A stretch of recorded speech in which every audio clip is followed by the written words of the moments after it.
Hey listener, welcome. I'm glad you could join me tonight. I'm your storyteller and I'll be your companion as you drift off to sleep, or perhaps as you lie there wide awake listening to this story, unsure if you'll ever fall asleep again. If you're listening to this in bed, maybe with your phone a little too close to your face, try not to think about empty hallways and dark classrooms. Because tonight, I want to tell you about a room that doesn't like to stay empty. A classroom that locks itself, and a face, or the lack of one, that I still see every time I close my eyes. My name is Daniel. This happened when I was 26, in a pretty average town, at a pretty average public high school. I wasn't a teacher. I was the night shift IT and security guy, basically the dude who reset passwords, rebooted routers, and watched the cameras when everyone else had gone home. Back then, my life was boring in the safest possible way. I lived in a tiny studio apartment a few blocks from the school, survived on instant noodles and vending machine coffee, and spent most nights staring at grainy security feeds. My biggest problems were slow Wi-Fi and kids forgetting their logins.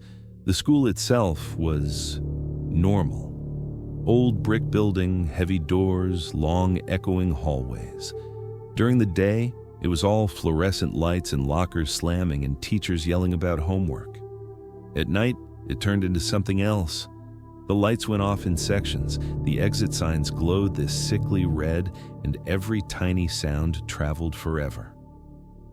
You know how some places feel completely different when they're empty?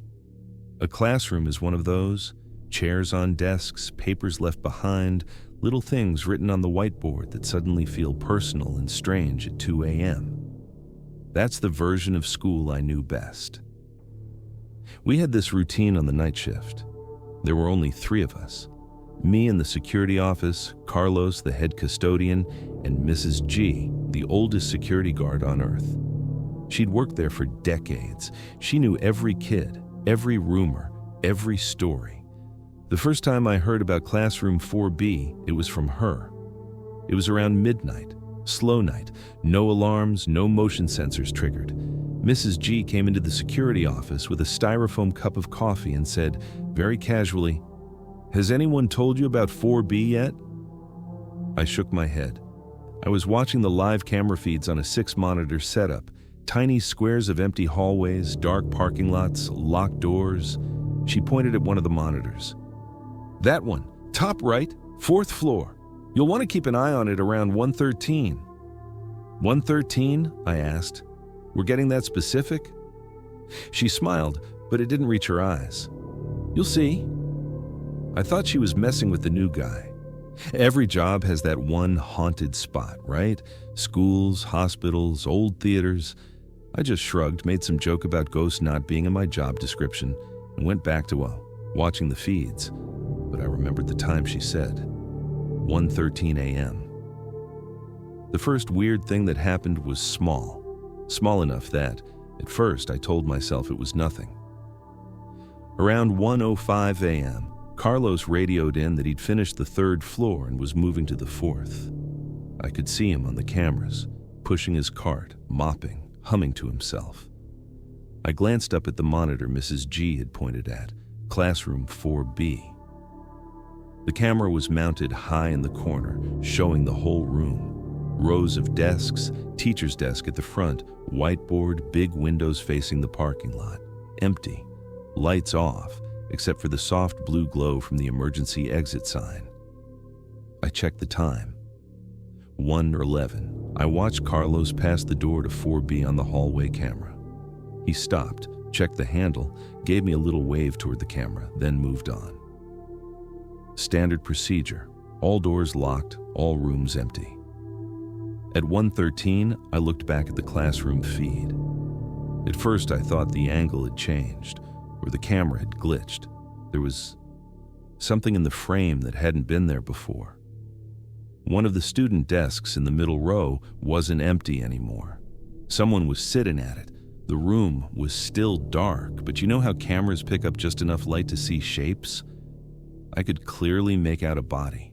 Shoulders, arms on the desk, head tilted slightly like they were looking at the board. No movement, just sitting there. I leaned closer to the screen, frowning. I honestly thought I must have missed someone. Maybe a teacher stayed late, maybe a student had fallen asleep and Carlos overlooked them. It happens. I zoomed in. The picture got blocky and pixelated, but the shape stayed there, solid. Not a reflection, not a trick of the light. What bothered me wasn't the fact that someone was there. It was the face, or the absence of it. Even with the bad resolution, you should still see shadows where the eyes and nose are. Some kind of hint of their features. Here, it was like static. A smooth gray blur where the face should have been, like someone had dragged a smudge tool across that part of the image. I sat there, staring at it, feeling my skin prickle. Behind me, Mrs. G chuckled softly. I hadn't heard her come in. "Right on time," she said. I jumped. "You see this?" She nodded, eyes on the monitor. Every night, I told myself it was a glitch, some weird compression artifact. Maybe the camera was damaged or dirty. I wanted to believe that more than anything, so I told myself exactly that. "It's just the camera," I said. "Needs recalibrating or whatever." "Sure," she said, but she didn't sound convinced. "Just make sure that door's locked when you do rounds, from the outside." The next day, I checked the logs. I pulled the footage from the last week for classroom 4B, and like clockwork, at exactly 1:13 a.m. in each file, the same thing. Empty room. Then a cut, like a half-second skip, and suddenly, there's that shape at the desk.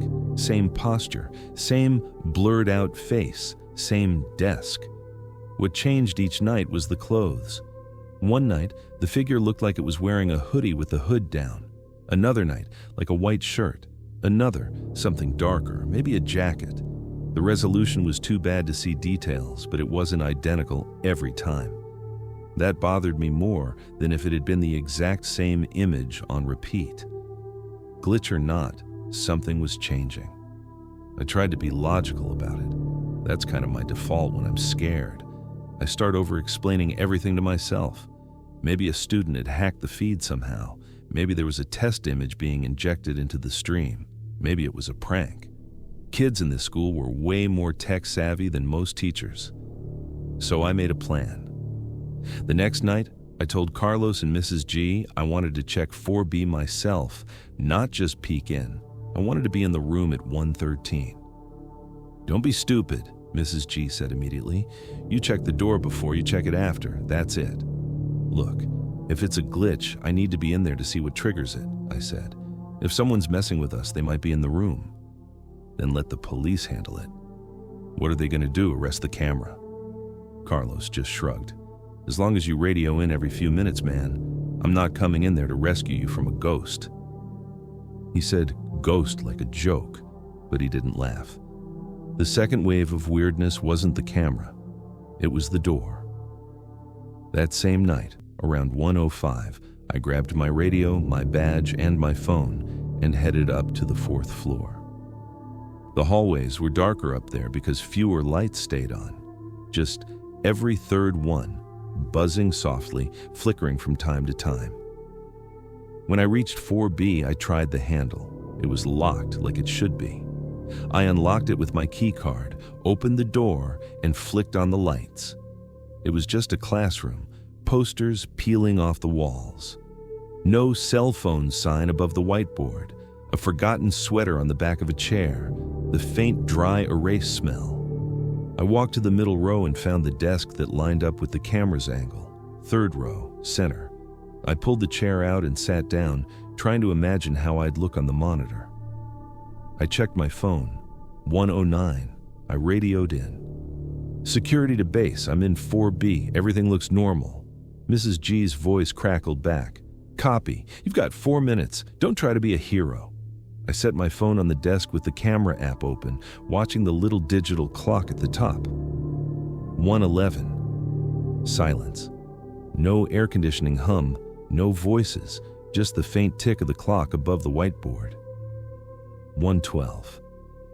I started to feel stupid, like I was sitting in the middle of a room waiting for nothing to happen. That's when I heard the door click behind me. Not slam, not creak, just a soft, final-sounding click. I turned around in my chair. The door was closed. I knew I hadn't closed it all the way. I'd left it slightly ajar on purpose. I got up, walked to it, and tried the handle. It didn't move, locked from the inside. I stared at it, then tried again. Harder, nothing. I swiped my keycard against the panel. Red light, no beep. My heartbeat picked up. I checked my phone. 1:13 a.m. "Base, this is Daniel," I said into the radio, trying to keep my voice steady. "I'm stuck in 4B, the door won't open." Static. I checked the screen. The little light said it was transmitting. I tried again. "Mrs. G, you there?" Nothing. My phone still had full bars, so I tried calling the security office directly. Call failed. I tried again. Call failed. The temperature in the room felt like it dropped a few degrees all at once. Not freezing, just noticeably colder. Enough that I could see a faint mist when I breathed out. That's when I heard it, the sound of a chair moving, not mine, somewhere behind me. You know that awful scraping sound a metal chair makes on tile? That, but slow. Like someone was dragging it out from under a desk. Every instinct I had screamed at me not to turn around. I turned anyway. The room looked exactly the same. Every chair tucked in, every desk neat, except for one.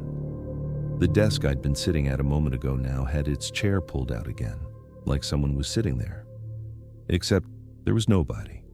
I knew, logically, that I had just stood up from that chair, but I'd pushed it in without thinking when I went to the door. I was sure of it. That tiny detail messed with my head more than anything. My phone buzzed suddenly. A notification. It was from the security camera app we used, the one that let me view live feeds from my phone. The message just said, "New motion detected, classroom 4B." Hands shaking, I opened the app and tapped the feed for the room I was in. It loaded. I saw the classroom from the camera's angle, high up in the corner. Bright because the lights were on. I saw myself standing by the door, phone in my hand. And I saw someone sitting at the desk in the middle row. Same desk, same posture, sitting perfectly still, facing the front. In the app's video, I slowly turned around, but my real body was already facing the desks. In the video, my face was wrong, blurred, smudged. Like the other nights, like the static had spread over my features. The person at the desk, the one who should have been me a minute earlier, had no face at all. Just that smooth, gray nothingness. But as I watched, in the tiny screen glow, the faceless head turned very slightly toward the camera. And something else changed. The clothes it was wearing. It had on my hoodie. The same dark gray one I was wearing right then. Same zipper, same folded hood. It was like I was watching a version of myself that had been erased. I don't remember dropping the phone, but I heard it clatter on the tile. I stumbled backward, knocking into a desk. My chest felt tight, like my lungs had forgotten how to work. For the first time that night, I actually started to panic. I pounded on the door with both fists. "Hey, Mrs. G, Carlos, I'm stuck in here." No answer. My radio suddenly came to life with a burst of static that made me flinch. "You okay? Daniel? You're not answering. It's 1:17. Say something." Her voice was faint, like it was coming from another building. I grabbed the radio. "I've been calling you. The door is locked. I'm stuck in here." This time, she answered immediately. "What are you talking about? I'm in the hallway. I'm right outside 4B. The door's open." My brain didn't know how to process that. I looked at the door in front of me, handle unmoving, panel light red. "Open it then," I shouted. On the radio, I heard her huff, then the sound of a door creaking. "See? It's open. I'm looking at an empty classroom. Where are you?" That made my stomach drop, because I was looking at an empty hallway. Same door, same number. but on my side, it stayed shut. For a second, I had this horrifying thought that I wasn't in the same place anymore, like the room and the hallway had slipped apart. "Walk inside," I said, voice shaking. "Walk all the way to the front. Tell me if you see me." Silence, then the echo of her footsteps on the radio, a faint jingle of keys. "No," she said slowly. "It's empty. There's nobody here." I don't know how long that lasted. It couldn't have been more than a minute or two, but it felt like an hour. And then, just as suddenly as it had locked, the handle shifted under my hand. The door opened easily. I almost fell into the hallway. Mrs. G grabbed my arm to steady me. Behind her, the room looked ordinary. Nothing out of place. No chairs moved. "You look like you've seen a ghost," she said, eyes wide. I didn't have the energy to argue. The next day, I pulled the footage. From the hallway camera at 1:12, you see me walk into 4B. The door closes behind me. At 1:13, nothing happens. No movement, no one in the hallway. At 1:17, you see Mrs. G walk up, try the door, open it, step inside, look around, then step back out. She looks confused, like she's talking to someone who isn't there. From the classroom camera, the one in the corner, it's different. At 1:12, you see me walk in, sit at the desk. At 1:13, there's a half-second skip. Suddenly, I'm not moving, just sitting, perfectly still, staring at the front of the room. My face is blurred, not pixelated, wiped, like someone smeared my features out with a thumb. Mrs. G never walks in on that feed. The door never opens. The timestamp on that frozen image? 1:13, right, that's it. The video stops there. The rest of the file is corrupted. Our system tried to repair it automatically, but all it recovered was that still image of me. Sitting at the desk, faceless. I'm not proud of this, but I threw up in the trash can next to my chair. We did all the normal things after that. The principal had me file an incident report. They got the district security guy to come in and inspect the system. He said it was probably some kind of recording glitch. "These older buildings have weird electrical issues," he said. I asked about the door logs, the electronic history that shows when a lock is engaged or released. He pulled it up, and that shut him up pretty fast. According to the system, Classroom 4B's door had locked from the inside at exactly 1:13 a.m. and unlocked at 1:17 a.m., but only on my side. From the hallway console, it showed as open the entire time. When I pointed that out, he just shrugged and said, "Could be a desync. I'll, push a firmware update. Could fix it." Firmware update. That was their answer. I lasted another week at that job. During that week, I refused to go to the 4th floor after midnight. I told Carlos I'd trade him any other part of the building. I watched the cameras obsessively, and every night at 1:13 a.m., Classroom 4B did the same thing. Empty room, half-second skip, someone sitting at the desk, blurred face. Some nights it wore clothes that looked like mine. Other nights it looked more generic. But the posture was always the same. The stillness, the head tilted just enough to feel like it knew the camera was there. I started seeing that shape when I closed my eyes. I'd be trying to sleep and suddenly picture myself, stuck there forever, recorded and replayed, but with no identity left. Just a body going through the motions. Maybe that sounds crazy to you. Maybe you think it was all a technical issue and I let my imagination run away with me. I wish that were true. I quit right after a new guy started on the night shift. I told him, half jokingly, "If anyone tells you to hang out in 4B at 1:13, don't listen." He laughed it off, the same way I had. A month after I left, I got a text from a number I didn't recognize right away. It was Carlos. He sent a link to a cloud folder with no explanation. Inside were several screenshots from the Classroom 4B camera. Different nights, different outfits. In one of them, the figure at the desk was wearing the same hoodie I'd worn that night. even though I hadn't been in that building for weeks. That alone would have been enough to mess me up. But there was something else, something in the background I almost missed. In the back row, near the windows, there was a faint second shape, not as clear, almost an outline, slumped in another desk. Its face was nothing, just emptiness where features should have been. When I zoomed in, I realized the hoodie on that second shape was different, lighter, the kind our new night shift guy had worn on his first day. Carlos's text came through a second later. "Bro," it said, "how many of you are in there now?" It's been 2 years. I don't work nights anymore. I don't work in schools. I have curtains over every window in my apartment, and I put tape over the camera on my laptop. I don't like being anywhere with rows of empty seats.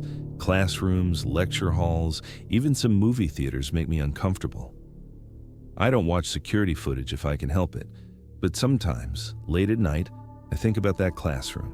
I think about how, from the outside, it's just a room with a door and a lock like any other. Kids sit there during the day, passing notes and falling asleep and staring at the clock, having no idea what that room does after they go home. I think about how the system recorded me without my face, like it had taken something and didn't want to give it back. And I think about this. If a place can remember people long after they've left, what happens if it decides not to let go? So if you ever pass a school late at night and you see one lone classroom light still on, don't stop. Don't get curious, and if you hear a story about a door that locks itself at the same time every night, believe it, because sometimes the scariest things aren't the ones that jump out at you.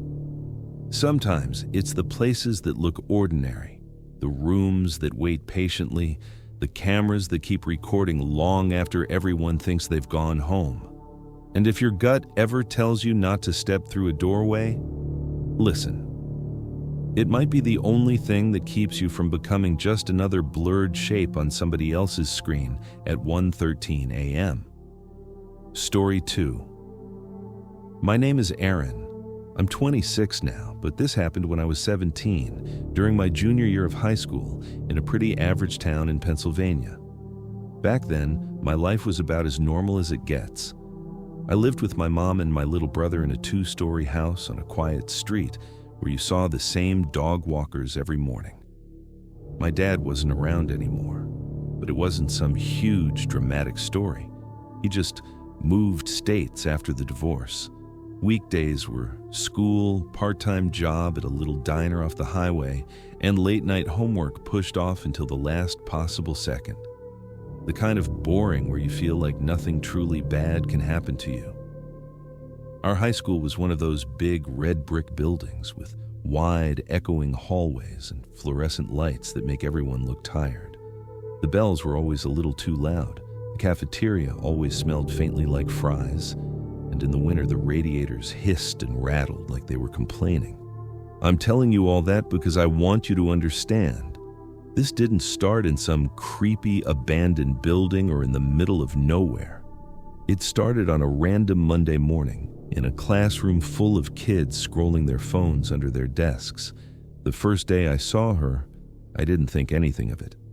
I had first period English with Mr. Ellis, this skinny guy with glasses who always wore the same 3 sweaters.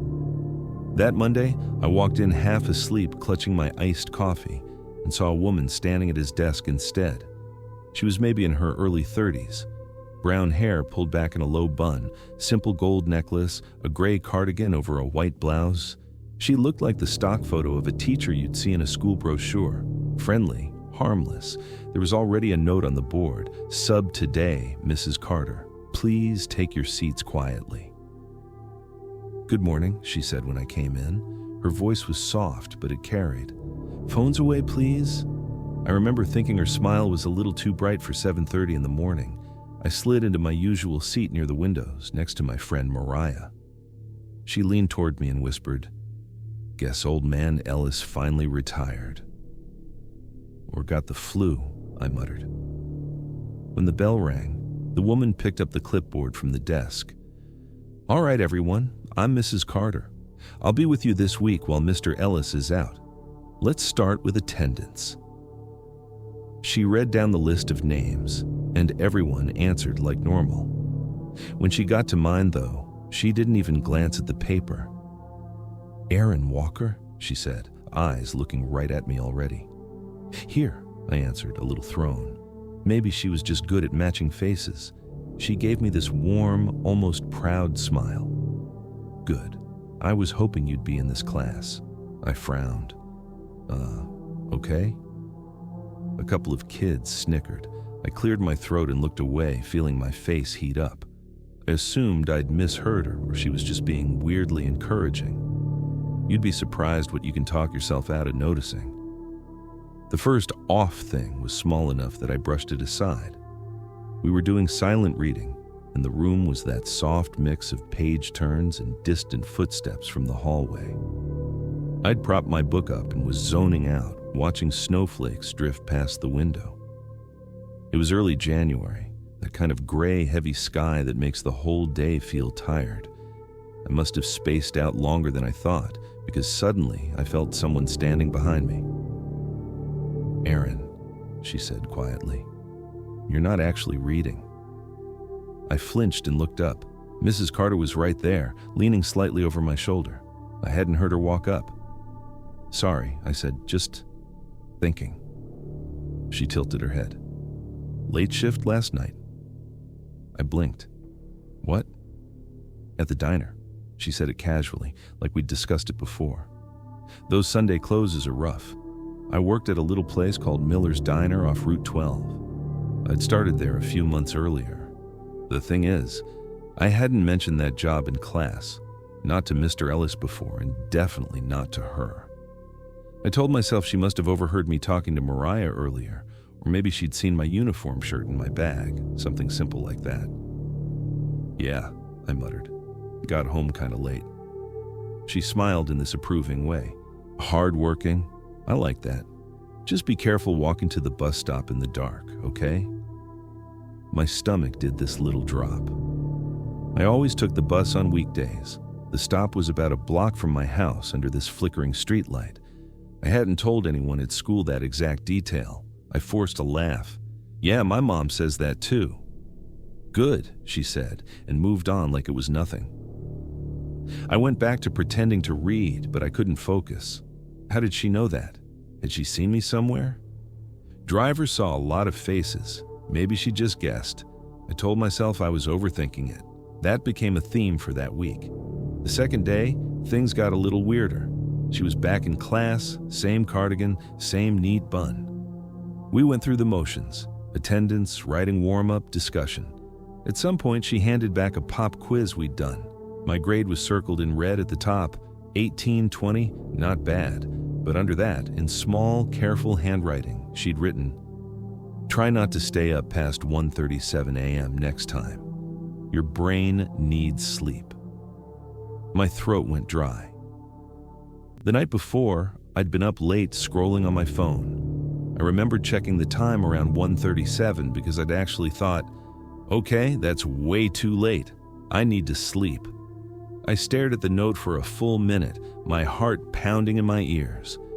I told myself it had to be a coincidence, like she'd picked a random late time as a joke. Teachers made weird comments sometimes, right? After class, as everyone hustled to the door, I hung back. Mrs. Carter?" I held up the paper. "What's this supposed to mean?" She looked at it, then at me, and her smile softened. "It means you're smart enough to know better than to be on your phone half the night. Sleep is important if you want to get out of this town someday." The way she said, "get out of this town," made my skin crawl. That was something I'd said privately to my mom a lot. It wasn't exactly a secret, but hearing it from her hit wrong. "Yeah, but the specific time," I pushed. She chuckled. "Oh, teacher intuition. We just know these things." Her eyes didn't match her smile. They were too focused, too pleased with themselves. I wanted to argue, But the bell rang and a new group of students started filing in. I walked out with my chest tight, telling myself again that I was being dramatic. Maybe she'd seen me post something on Instagram, or she'd overheard a conversation. I tried to find a logical thread and hold on to it. That afternoon, I told Mariah about it while we waited in the lunch line. "She wrote the time you went to bed?" Mariah said around a mouthful of fries. "Okay, that's low-key creepy, right? But I mean, she's probably just trying to be funny, or like, scare us into better habits." "Yeah, or she sits outside your house in a car and watches your bedroom window." I swatted her arm. "Shut up." We laughed it off. Teenagers are good at turning fear into jokes. It makes it feel less real. The thing is, once you notice something off, you start seeing it everywhere. On Wednesday, I had to stay late to make up a chemistry lab. By the time I was walking out of the building, the sky was already this deep blue, and the parking lot lights had flickered on. Our school sat a little back from the main road, with this big cracked lot and a row of trees along the back fence. It was always a bit eerie at dusk when most people had left. I was heading toward the bus loop when I noticed a dark gray sedan idling near the far end of the lot. The headlights were off, but the engine was on. At first, I just registered car and kept going. Then I glanced again. The silhouette of the driver was familiar. Hair in a bun, one hand on the steering wheel. I slowed down. Even from a distance, I was pretty sure it was her. She didn't move, didn't wave, just sat there facing the building. I told myself, maybe she's waiting for someone. Maybe she's just grading papers in her car. Still, the hairs on my arms were standing up. I deliberately turned and walked toward the main road, acting like I hadn't seen her. My heart beat all the way up into my throat. I didn't look back. That night, I lay in bed replaying it. Over and over, my brain tried to find a reasonable explanation. Teachers had lives, they drove cars. It was fine. But then, the next morning, I saw that same car again. Not at school, at my bus stop. It was 7:10, still dim, my breath puffing in little clouds in the cold air. The street was quiet except for the occasional passing car. I was scrolling on my phone when I heard an engine creeping up the road slower than normal. That same gray sedan rolled past, just a little too slow. The windows were slightly tinted, but as it passed under the streetlight, I caught a glimpse of her profile, hair in a bun, gold necklace catching the light. Our eyes met for a second. She smiled, small and tight, and lifted her fingers in a not-quite wave. Then she was past me, turning the corner at the end of the street. I stood there, suddenly frozen, my backpack strap cutting into my shoulder. This wasn't coincidence anymore. There was no reason for her to be anywhere near my neighborhood at that time of the morning. On the bus, my hands shook the whole ride. I watched every car we passed, certain I'd see that gray sedan tailing us. I didn't. That day at school, I finally told an adult. Our guidance counselor's office was small and warm, filled with motivational posters and fake plants. Ms. Reynolds was mid-40s, tired eyes but kind. I'd gone to her before about college stuff. I told her about the quiz note, the comments about my bus stop, the car outside school and near my street. She listened, nodding slowly. "It made me uncomfortable," I said. "Like she knows things she shouldn't know. I don't know if I'm overreacting." Ms. Reynolds tapped a pen against her notepad. "It is possible she saw something on social media. Do you post late at night?" I thought about my Snapchat story, the one from the night before at 1:30 a.m. "Yeah, I guess." And the bus stop comment could have just been her making a general safety statement, she went on. Teachers are encouraged to remind students about that kind of thing. "What about her driving past my house?" I pushed. "She might live nearby," Ms. Reynolds said, "or use that route as a shortcut." "I'm not saying your feelings aren't valid, Aaron. If you're uncomfortable, that matters. But nothing you've described is overtly threatening." She paused. "Has she touched you? Said anything explicitly inappropriate?" "No," I admitted. Okay. I'll make a note of this, and I'll mention to the office that some students feel she's being overly personal. In the meantime, if anything else happens, come right back to me. And maybe set your social media to private. I walked out feeling half relieved, half stupid. Maybe she was right. Maybe I was turning a bunch of weird coincidences into a horror movie in my head. But then Thursday night happened. I had a closing shift at the diner that night. We shut down at 10, but with cleanup I didn't leave until around 11. The diner sat on the edge of town, near a gas station, with a big neon sign that buzzed like an angry bee. My coworker Jake usually walked me to the bus stop across the street, but he'd already headed out to meet his girlfriend. It wasn't far, just a short stretch of sidewalk and then a bench under another sad streetlight. I was halfway there when I saw someone standing by the bench. A woman, gray cardigan, hands tucked into her pockets. I stopped dead. She turned like she'd been expecting me. "Aaron," she said, smiling. "Hey." My mouth went dry. "Mrs. Carter?" She laughed softly. "You can call me Claire outside class." She took a step toward me. "I was just getting gas and saw you coming out. I thought I'd wait with you. It's not safe out here this late." I glanced at the gas station. There was a gray sedan at one of the pumps, empty. My instincts were screaming. "That's nice of you," I managed. "Bus will be here soon." She looked me up and down in this assessing way, eyes lingering on my name tag. "You must be exhausted. 17 and already working nights. That can't be easy with everything going on at home." My heart stuttered. "What do you mean?" "The arguments," she said lightly. "Your mom trying to keep things together, your brother acting out. It's a lot to carry, isn't it?" She shouldn't know about that. There was no universe in which she should know that my brother had gotten suspended last month, or that my mom and I sometimes argued about money late at night. Those were things that happened behind closed doors. I took a step back. I don't talk about that at school." She tilted. Her head, expression almost pitying. "You don't have to. It's written all over you. You remind me so much of someone I used to know." There was something in the way she said it that made my skin crawl. A car drove past, headlights washing over us. I instinctively glanced toward the diner, hoping Jake had come back out, that someone, anyone, was nearby. The parking lot was empty. "You know," she said, dropping her voice, "I could give you a ride home. It's on my way." "No, that's okay," I said quickly. "The bus is fine." Her smile didn't reach her eyes. "Aaron, I just want to make sure you get home safe. People disappear from places like this all the time. A bus stop, late at night, no cameras, no witnesses." She stepped closer. Her hand brushed my arm, then wrapped gently, too gently, around my wrist. A light, careful grip. "Come on," she whispered. "Let me take care of you. Just this once."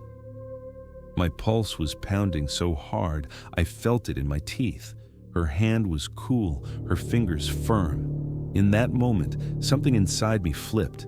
The confusion, the doubt, they burned off, and all that was left was this sharp, cold terror. My voice shook. "I'm supposed to check in with my mom. If I'm not on the bus, she'll freak out."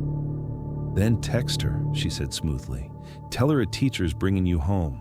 She'll be glad you're not alone." She had an answer for everything, like she'd already run this scenario in her head. "I left my phone inside," I lied. "I'll just go grab it," and before she could react, I yanked my wrist free and turned, practically sprinting back toward the diner. I heard her call my name once, sharply, but I didn't look back. I didn't stop until I was inside, the bell over the door jangling. The cook, Luis, looked up, surprised. "You forget something?" he asked. I was breathing hard. There's someone at the bus stop. A teacher from my school. She followed me here, I think." He wiped his hands and came around the counter, frowning. "Stay here." He walked to the windows and peered out.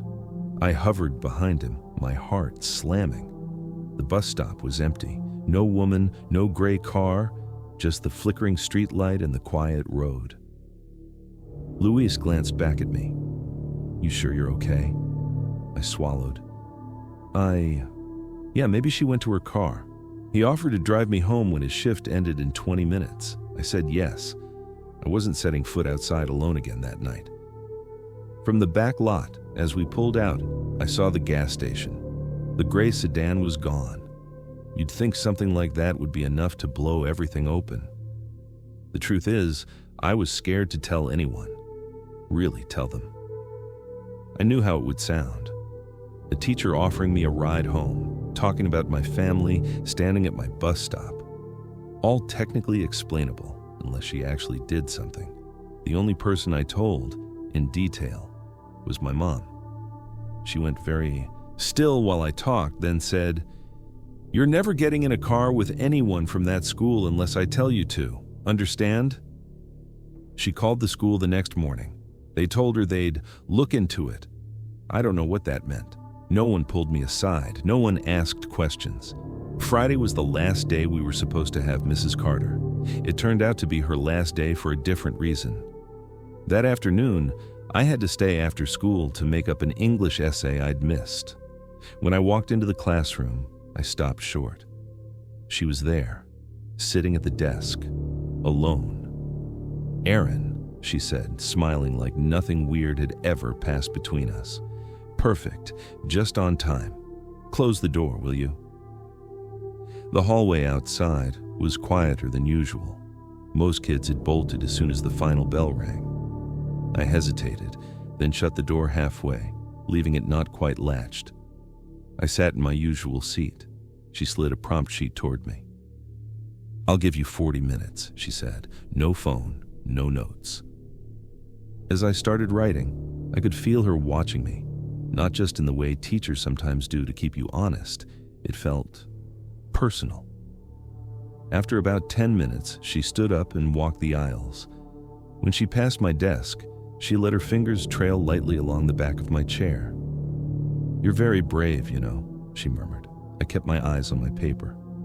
"Thanks?" "Most girls in your situation," she went on, "they don't keep pushing themselves. They let the world swallow them. They disappear." She paused. "You almost did once." I froze. When I was 12, I'd gotten lost at a county fair for an hour. My mom still talked about it sometimes. I'd never mentioned that at school. "How do you have that look," she said, "like you've been almost taken before." My skin crawled. She walked back to the front and sat on the edge of the desk facing me. "Did you know," she said conversationally, "that if a teenager runs away, people assume it's their fault? They don't look very hard. They say, 'She wanted to leave,' even if someone helped them." I put my pen down. My hands were shaking. "What? What do you want?" I asked quietly. She smiled, slow and deliberate. "To make sure that doesn't happen to you, or that if you do leave, it's on your terms." She tilted her head. "You trust me, don't you, Aaron?" Every instinct in my body was screaming no. Outside, a door slammed somewhere down the hall. Voices echoed faintly. She didn't react. I forced a shrug. "I just want to finish my essay." Her eyes narrowed a fraction, like she was disappointed. Then she sighed. "Fine. We'll talk later." She stood, walked to the door, and pulled it open. For a second, I thought she was leaving. Instead, she reached out and flipped the little metal bar that locked it from the inside. The click echoed in the quiet room. My fingers clenched around my pen. "Why did you do that?" I asked, my voice thin. "Noise in the hall," she said lightly. "Helps you concentrate." It didn't. My heart was pounding so hard I thought I might be sick.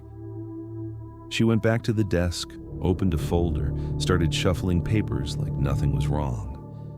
I sat there, staring at the locked door, at the windows that didn't open more than a few inches. I imagined her standing up, walking over, taking my wrist like she had at the bus stop. I don't know what snapped inside me. But suddenly, I wasn't willing to wait and see what happened. "Bathroom," I said abruptly, standing.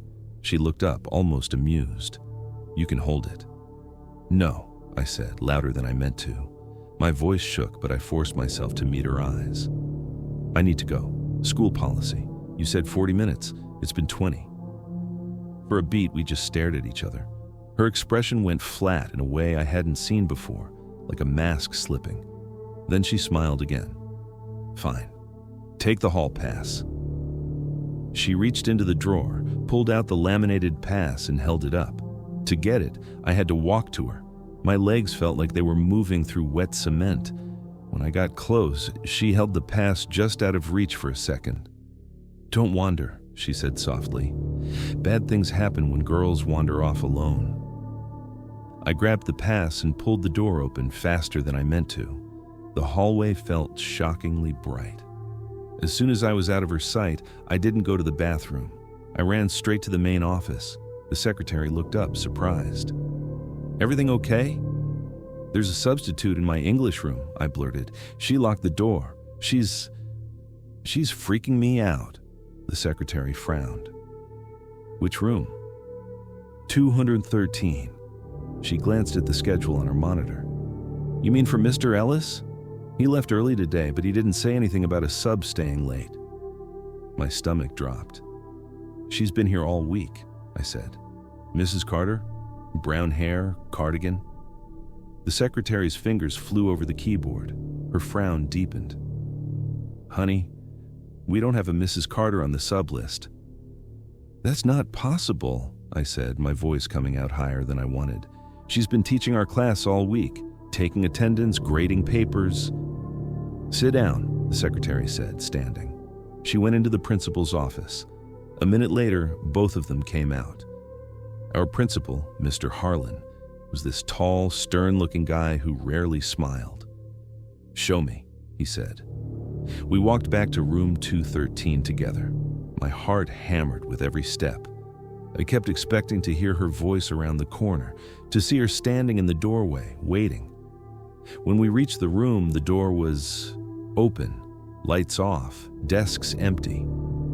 My half-finished essay was still on my desk, pen uncapped. The attendance clipboard sat at the front, but she was gone. They checked the hallway, the bathrooms, the nearby exit doors. Nothing. No one had seen a woman matching her description leave. Back in the office, they called the district, the sub-coordinator, even HR. That's when it really sank in. No one had assigned a substitute to Mr. Ellis's classes that week. No background check, no paperwork, no ID on file. Her name, the name she gave us, didn't match any teacher or sub in the system. The police got involved after that. They interviewed me, Mariah, a bunch of kids from class.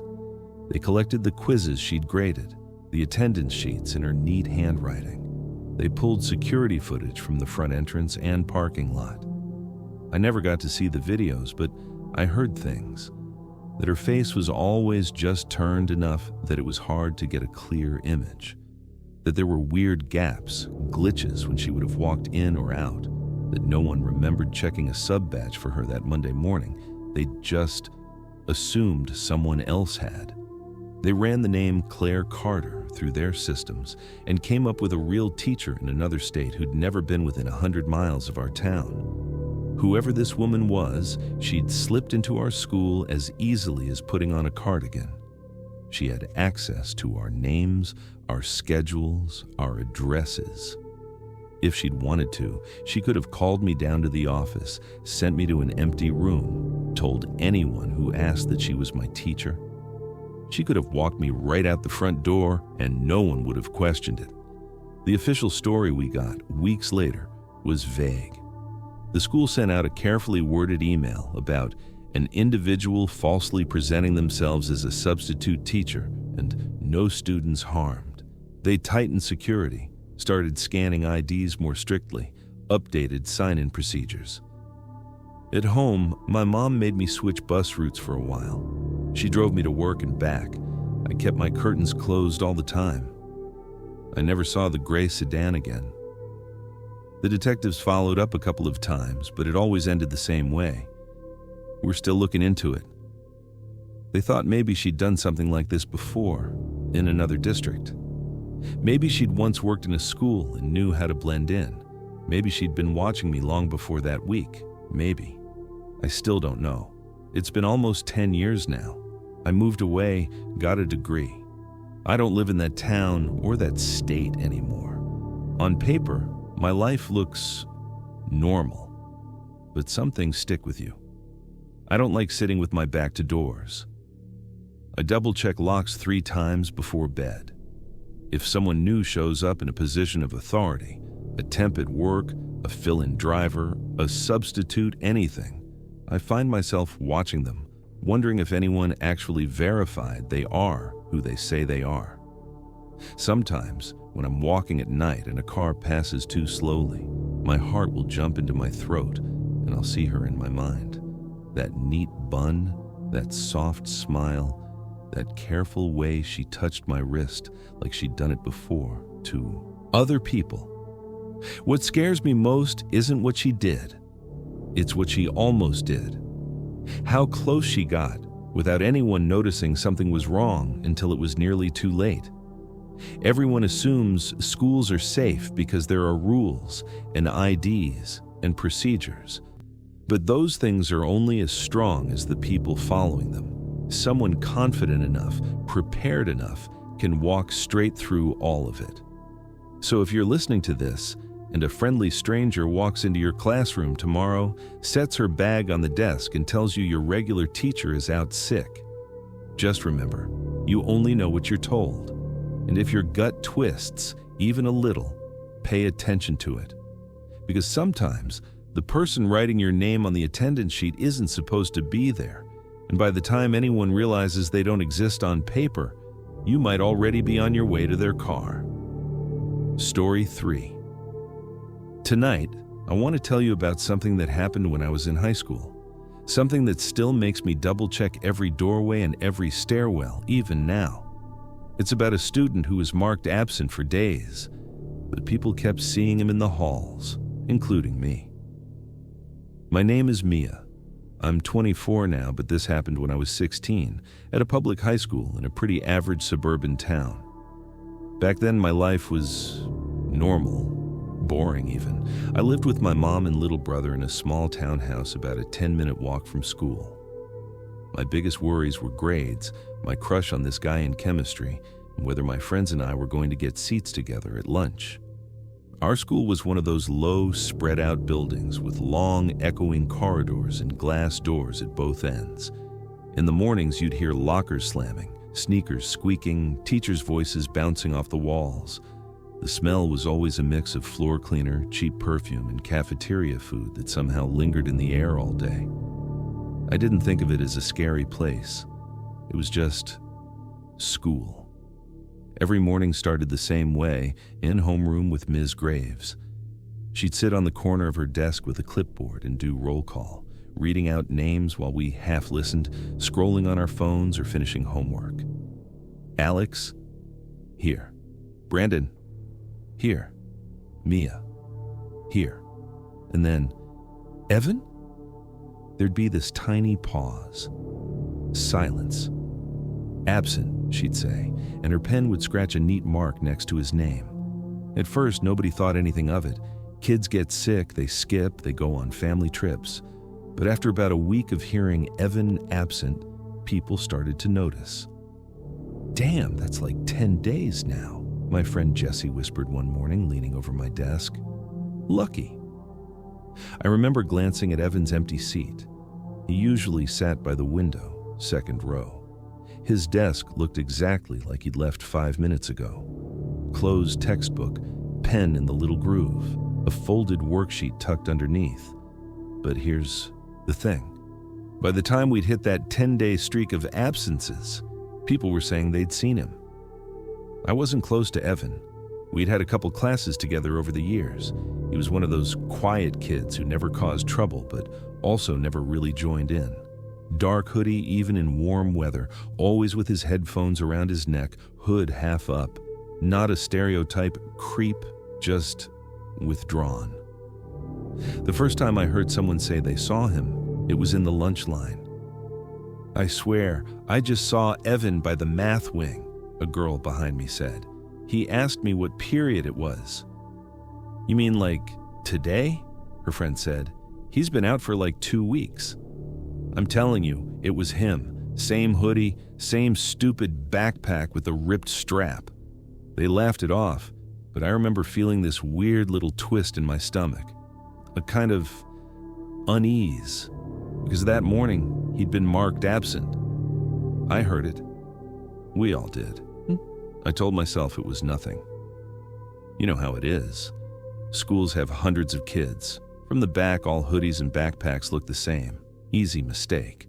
Then I started seeing him too, or at least I thought I did. The first time, I was walking alone to the bathroom during third period. The hall was mostly empty except for one of the janitors pushing a cart. It was one of those bright, quiet stretches of hallway where you can hear your own footsteps. I rounded the corner by the science wing and saw someone at the far end. Black hoodie, hood up, hands shoved in pockets, backpack hanging low on one shoulder. He was walking away from me toward the exit doors, and something about his posture, the slight limp in his left leg. My brain went, "That's Evan." I slowed down. "Evan?" I called. He didn't turn. He just pushed through the door and stepped outside. I walked a few more steps, expecting to maybe catch up enough to see his face through the glass. But when I reached the door and looked out, the little concrete patio was empty. Just wet leaves blowing around and the chain-link fence at the edge of school property. No footsteps, no door swinging shut.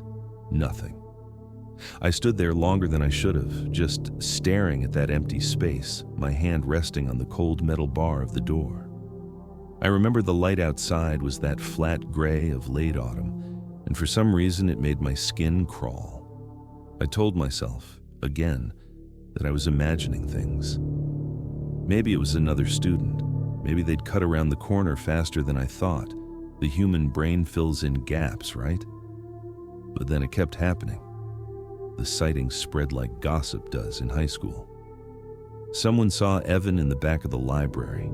Another kid swore he watched him slip into the old music room that no classes used anymore. A girl from my English class said she saw him standing at the very end of the locker hallway after school, just watching everyone leave. Every time someone mentioned it, there was always this same detail. I only saw him from the side. His hood was up. He turned the corner before I could say anything. Never a clear face, never a conversation.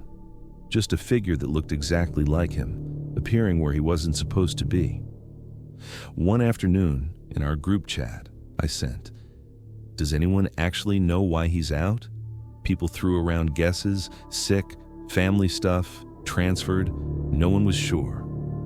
Later that night, I got a DM I still think about. It was from an account with no profile picture, just a blank gray circle. The username was random letters and numbers, no followers. The message just said, "I'm not absent." No context, no emoji, nothing. I froze, staring at it. I scrolled up, thinking maybe we'd talked before, but it was a fresh chat. I went to the profile. No posts, joined recently. I typed back, "Who is this?" The little typing bubble appeared for a second, then vanished. No reply. You'd think that's when I'd tell my mom or teacher, right? I wish I could say I did. But this is real life. And in real life, you convince yourself you're being dramatic. You don't want to be the crazy girl who thinks a random DM is some big threat. So I put my phone face down and tried to sleep. The next day at homeroom, Ms. Graves did roll call like always. "Evan?" She barely paused this time. "Absent." But her voice sounded tight, annoyed almost, like his name was a problem she couldn't solve.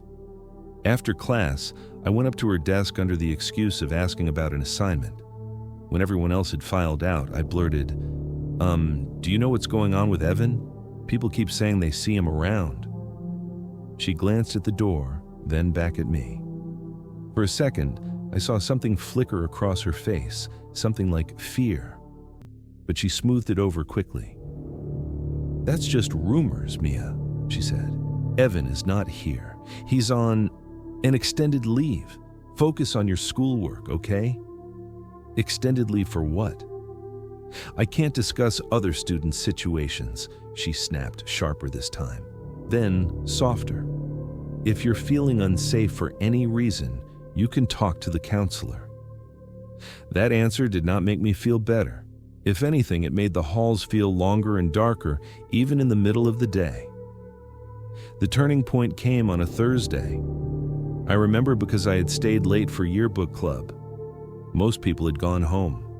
The sun was already low, and that weird orange light was spilling down the main hallway, making all the closed classroom doors look like black rectangles.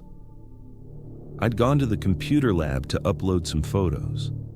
When I finished, it was almost 5. The halls were nearly silent, just distant echoing from the gym and the hum of the vending machines. As I walked past the stairwell by the old music wing, I heard footsteps above me. Slow, measured steps like someone going down the corridor. I wouldn't have thought twice about it, except our school usually locked that wing at 4. Looked up the stairwell. At the top, framed in the square of flickering fluorescent light, was a figure in a black hoodie. Hood up, hands in pockets. He was turned half away, but I could see the side of his face, the familiar sharp jawline, the slight bump on his nose from when he'd broken it in middle school. I knew it because he'd told that story once in class. "Evan?" My voice came out smaller than I wanted. He stopped. Slowly, he turned his head just enough that I could see one eye shadowed by the hood. He didn't smile. He didn't speak. He just looked at me. And then he stepped backward, out of sight, into the hallway you weren't supposed to be able to get to after hours. My heart was hammering. Every instinct told me to leave it alone, walk away, go home, forget it. But there's something about being 16 that makes you feel untouchable and weirdly responsible at the same time. I told myself I just wanted to prove it wasn't him, that it was some other kid, and my anxiety was making it bigger. So I went up the stairs. At the top, the air felt cooler. The lights in that hallway were dimmer, buzzing faintly. The sign that usually hung across the entrance, "Authorized personnel only," was pushed aside. "Hello?" I called, instantly regretting how shaky I sounded. No answer. I walked past the first few doors. Classrooms, all dark, shades pulled down. The little rectangular windows showed nothing but black. Then I saw it. The door to the old music room was slightly open, just a crack. A strip of light spilled out onto the floor, thin and pale. My hand was actually trembling when I reached for the handle. I pushed the door open a little further and peered inside. I expected to see Evan standing there, or some prankster, or nothing. What I saw instead was a nest. Old practice room, no instruments, just stacked chairs along the walls. But on the floor there was a sleeping bag, flattened and dirty, an empty water bottle, crumpled snack wrappers, a small pile of clothes, and on the wall, taped in a grid, were sheets of paper. I stepped inside, my footsteps loud in the quiet. The smell hit me, stale sweat and dust. My eyes went to the papers. They were printed class rosters, homeroom lists, period schedules. My homeroom list was there, highlighted and circled over and over in pen, was my name. Mia. The letters had been traced so many times the paper had almost torn. Beside it, in messy handwriting, "You see me," I didn't realize I'd whispered, "Oh my God," out loud until I heard a voice behind me. "You stayed late today." I spun around so fast I almost slipped. Evan was standing in the doorway. No hood this time. I saw his whole face, and it was like seeing a ghost and a stranger at the same time. Same features, same dark eyes, but his expression, there was something wrong about the way he was looking at me, like he'd already had the conversation we were about to have over and over in his head. "I knew you'd come eventually," he said. My mouth was dry. You're not supposed to be here." He smiled a little, but it didn't reach his eyes. "They keep saying that." I took a step back, bumping into the wall of chair legs. "You've been gone for weeks. Why are you—" "I'm absent," he said, tilting his head. "Remember?" His voice went sing-song on that word. Absent. Absent. The absent. His fingers traced the edge of one of the rosters, lingering where my name was circled. "But you still see me." I realized, with this cold rush of understanding, that he'd been listening to roll call too. Somehow, somewhere in the building, he knew exactly when and how often his name was called. "Your teacher won't look for what she doesn't want to see," he said. "Most people won't. They just go where they're told to go, sit where they're told to sit." He stepped inside, closing the door quietly behind him. The latch clicking sounded louder than it should have. "Evan," I said, forcing my voice not to shake. "I'm leaving. I won't tell anyone I saw you. Just let me go home, okay?" He blinked at me slowly. "You already told someone," he said. "You called my name in the hall. You came up here." He shrugged. "I can't trust you." There was a moment where we just stared at each other, and I remember thinking with this detached clarity, he's not right. He's not thinking like a normal person. I moved toward the door, trying to keep my pace casual. "I won't say anything, I swear." He shifted slightly, blocking my path. "You're the only one who really sees me here," he whispered. "The others, they glance, they look away. You look. You notice. That's rare." My heart was pounding so hard it hurt. My eyes flicked to the side. There was a narrow space between him and the stacked chairs, maybe enough room to squeeze through. He noticed. His hand twitched. Somewhere down the hall, a door slammed. A distant voice called out, a teacher or a custodian. The sound jolted both of us. For a heartbeat, his gaze darted toward the noise. I took my chance. I darted sideways, scraping my arm on the metal chair legs, and bolted for the door.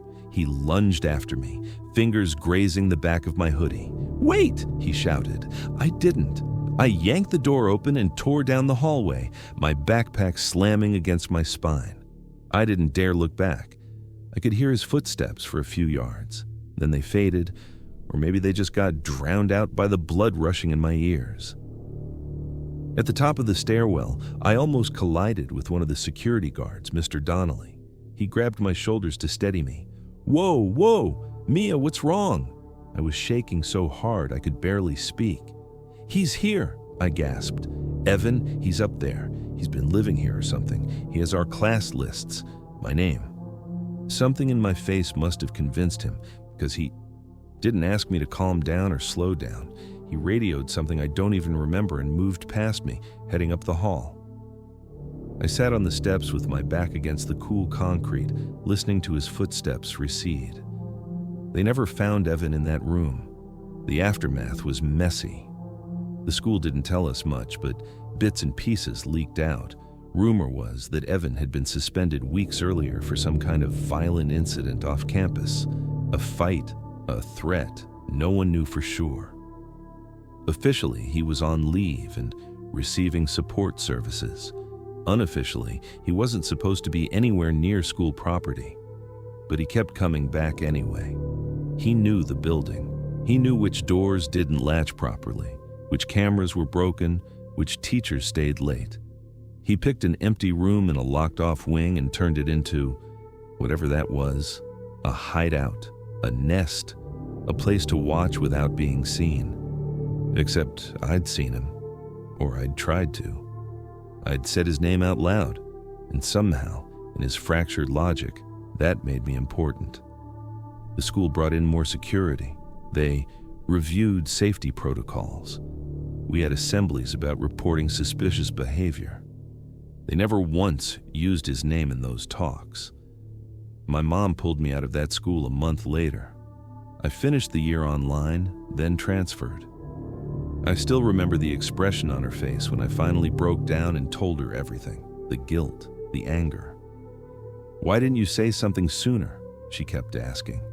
Because I thought I was overreacting. Because everyone else acted like it was nothing. Because no one wants to look paranoid until it's too late. It took me years to realize how close I might have been to something worse happening in that room.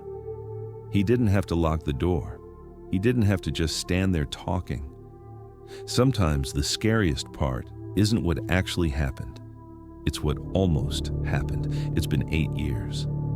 I still jump when I see someone in a hoodie lingering at the end of a hallway. I avoid empty stairwells.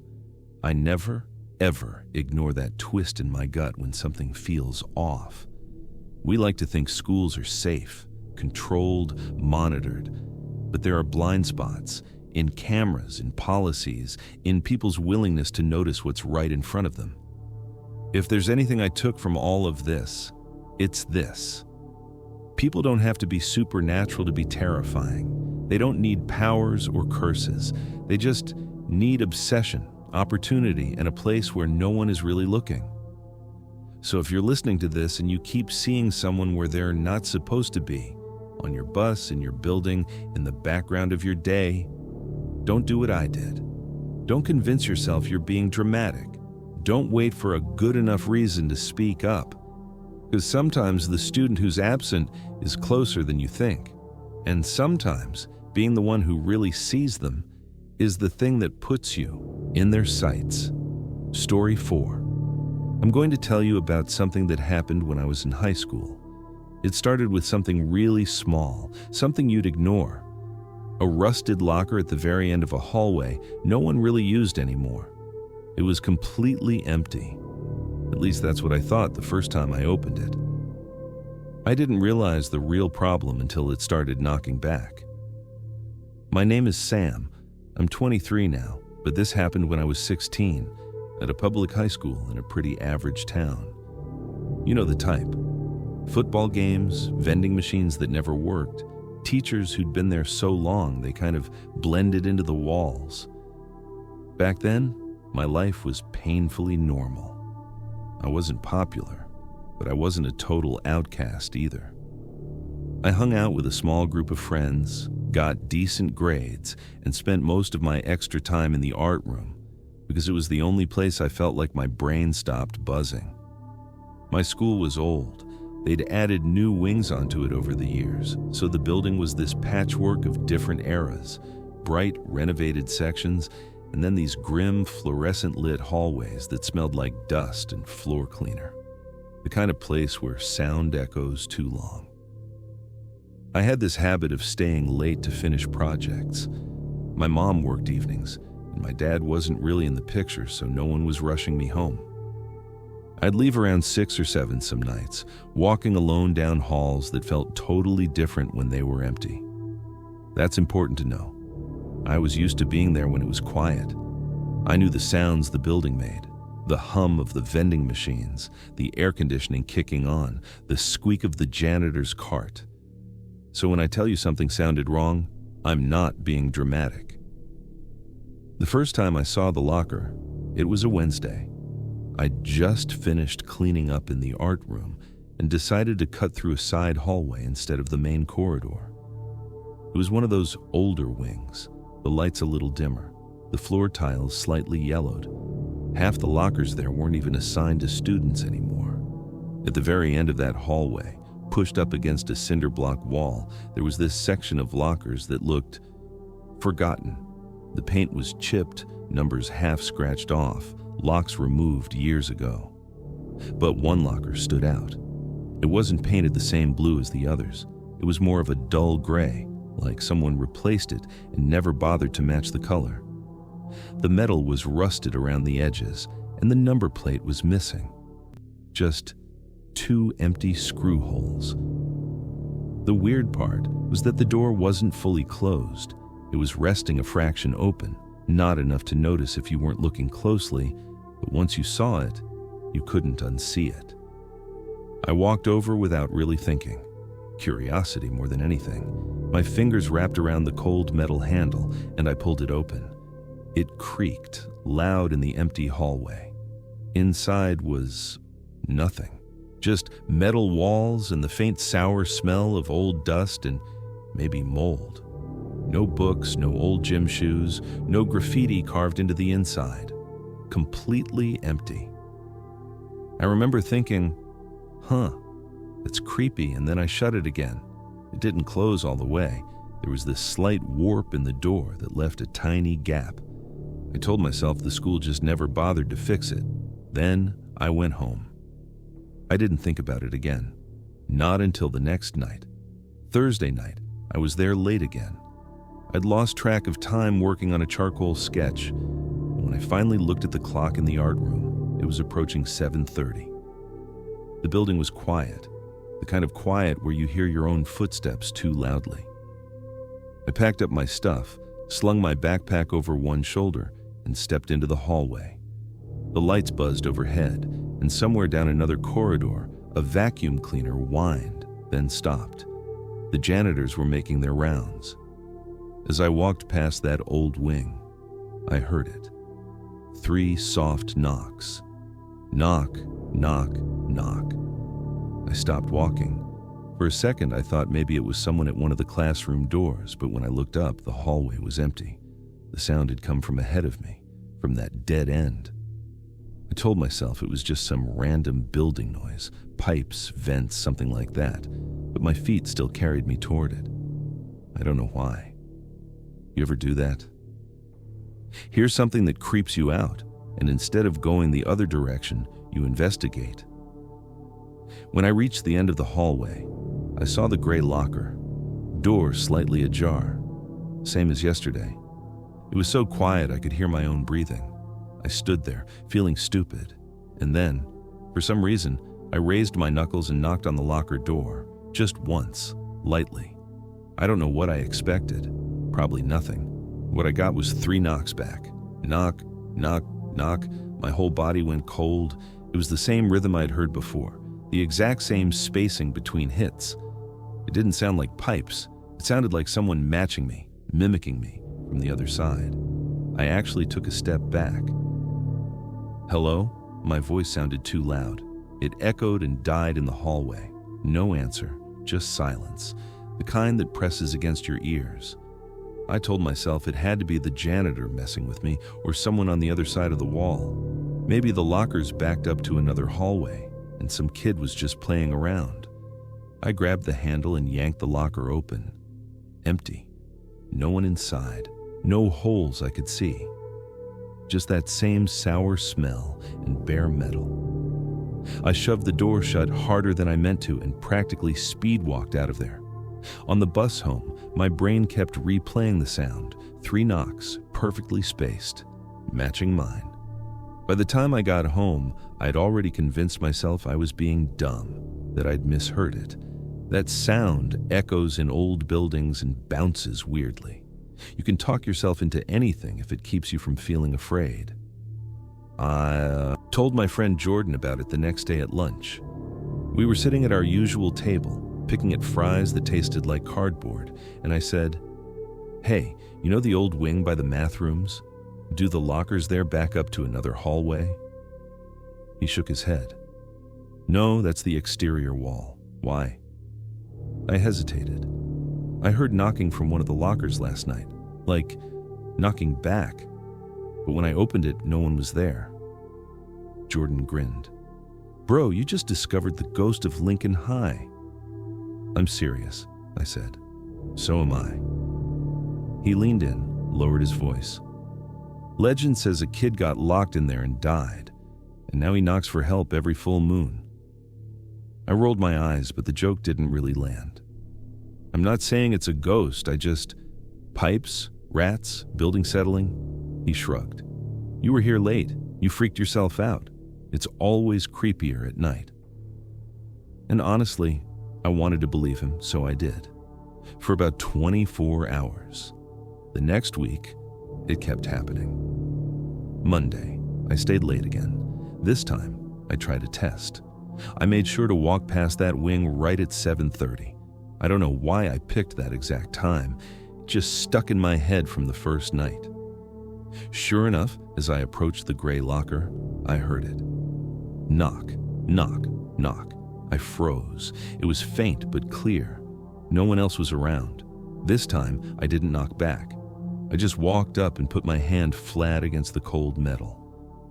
"Who's there?" I whispered. Silence. But I could feel something. Not movement, more like a vibration, like the echo of the sound was still there, like something had just been active on the other side of the door. I opened the locker. Empty. The next day, I went to the vice principal, Mr. Keller. He was one of those tired-looking men who always smelled faintly of coffee and stress.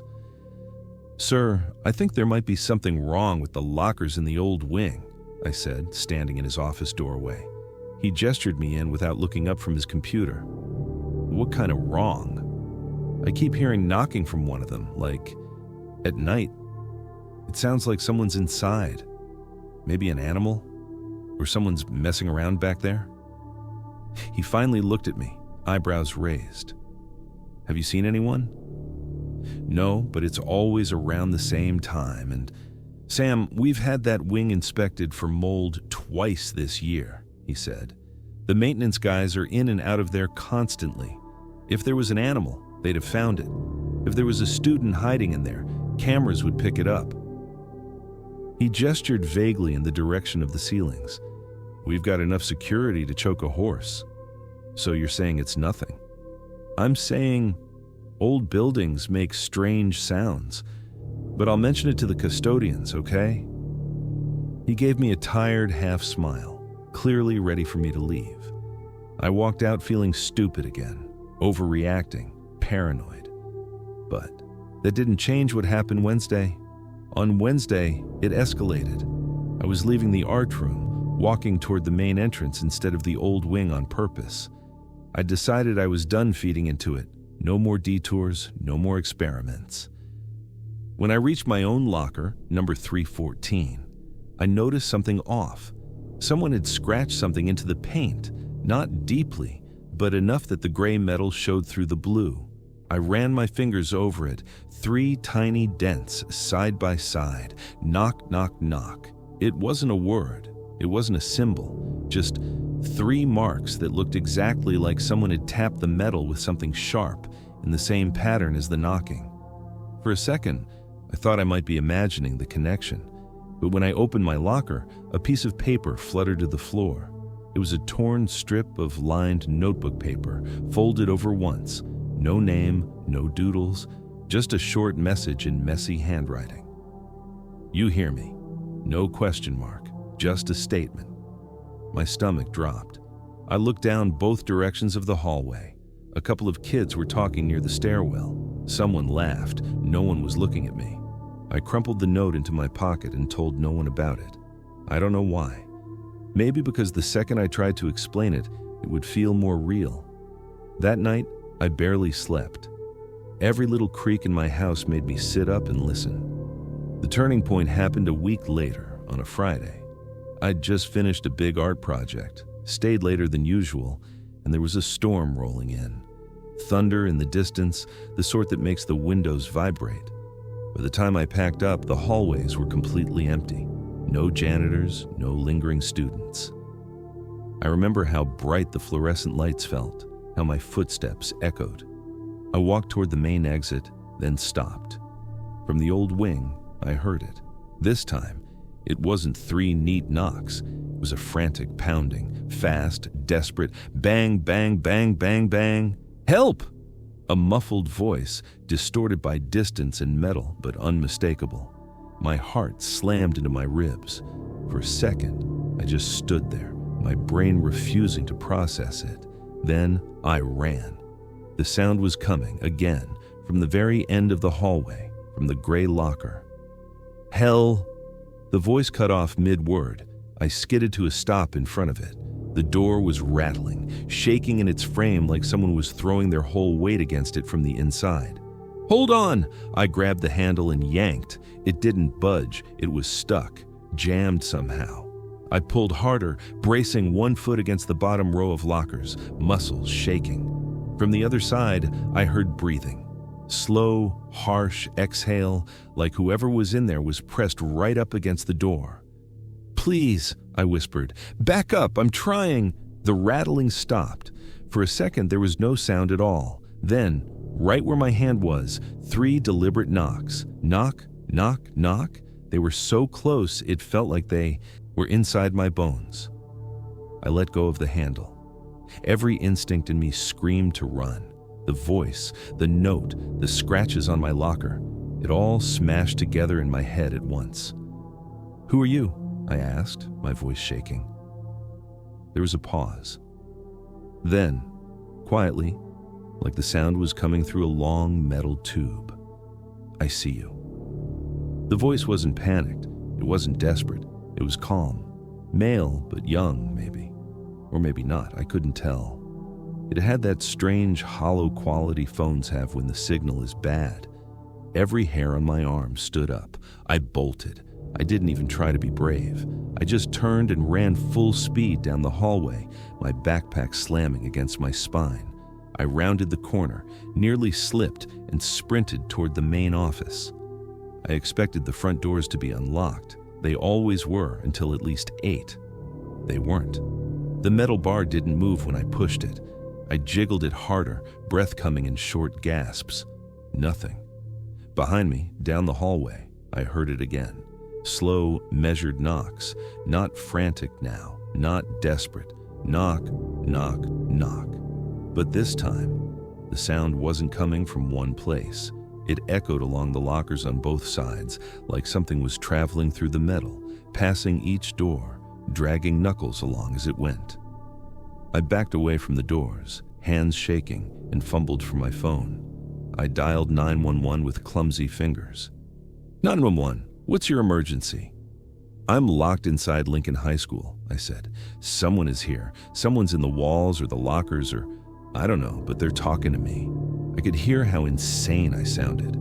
The operator kept me on the line, asking me to describe where I was, if I could see anyone, if I could find another exit. I ducked into the main office and locked the door, crouching behind the reception desk.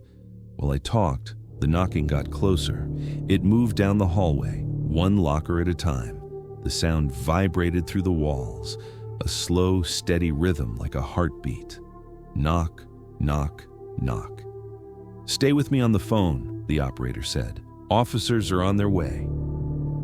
At some point, the knocking reached the office door. It stopped. For a few seconds, there was nothing. I held my breath.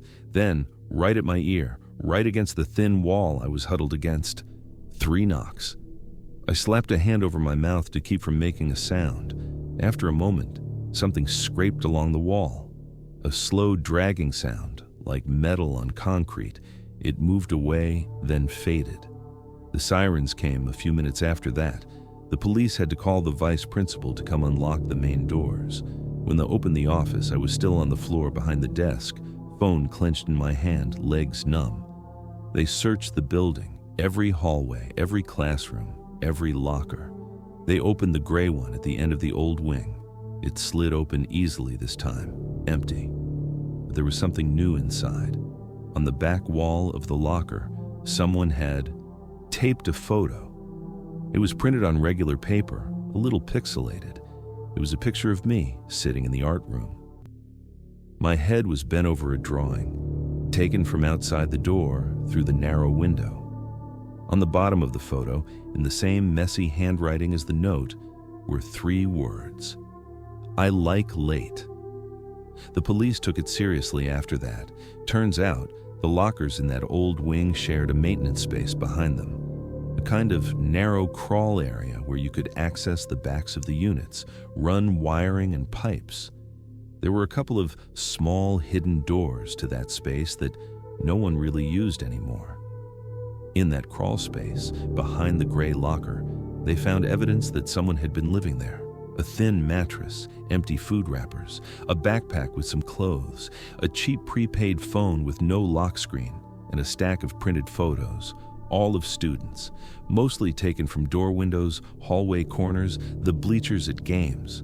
A lot of them were of me, walking alone down empty halls, sitting at my locker, bending over the water fountain. The cameras in the school had blind spots. The doors to the crawl space were in those blind spots. Whoever it was, they knew the building better than any of us. The phone had no identifiable info. The SIM was clean, No messages, no contacts. Whoever had been living back there, watching us through the vents and cracks, was careful. And they were gone. One of the officers told me, gently, that sometimes people squat in public buildings, that maybe it was just a homeless guy taking advantage of the space, someone who got scared when they realized the cops were coming and slipped out. But he said it in that way adults do when they're trying to comfort you, not because they actually believe it, because that doesn't explain the notes, the scratches, the way the knocking always came at the same time, the way he said, "I see you," like he'd been waiting for me.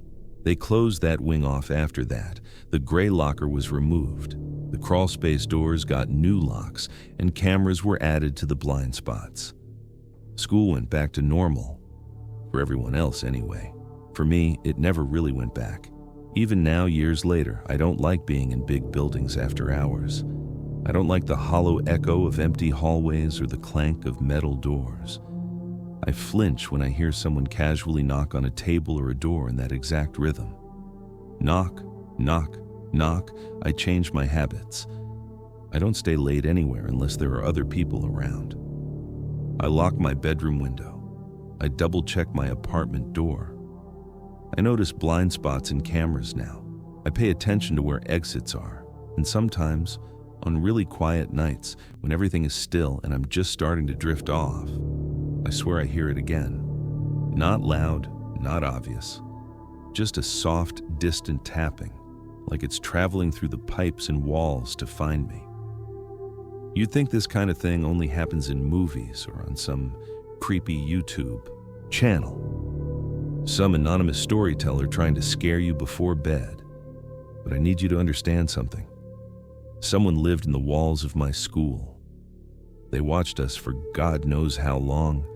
They knew our routines, our habits, our schedules. They knew who stayed late, who walked alone. The only reason I'm here telling you this is because I listened when something felt wrong. I ran instead of knocking back again. I called for help. So if you ever feel that prickle on the back of your neck, the one that tells you you're being watched, don't ignore it. If you hear something that doesn't sound like the normal old building noises, don't explain it away just because it's easier. Sometimes the scariest part isn't what's already happened. It's knowing that whoever was on the other side of that locker door is still out there somewhere. And people like that, they don't need a reason. They just need an opportunity. Story 5. My name is Lena. I'm 24 now, but this happened when I was 16, during my junior year of high school in a small nowhere town. Back then, my life was normal, painfully normal. I lived with my mom and little brother in a small beige house on a cul-de-sac. We argued about dishes, homework, whose turn it was to take out the trash. My biggest concerns were SAT scores, crushes, and whether my old Honda would actually start in the morning. My school, Ridgeview High, was the kind of place where every door squeaked, every poster was sun-faded, and the clocks all showed slightly different times. The building was shaped like a big rectangle, with long, echoing hallways lined with gray lockers. The principal's office sat near the front, right off the main hallway, with this narrow little vertical window next to the door. That window is important. Our principal, Mr. Calloway, was one of those tall, sharp-creased guys in perfect shirts and shiny shoes. Strict, but not a cartoon villain.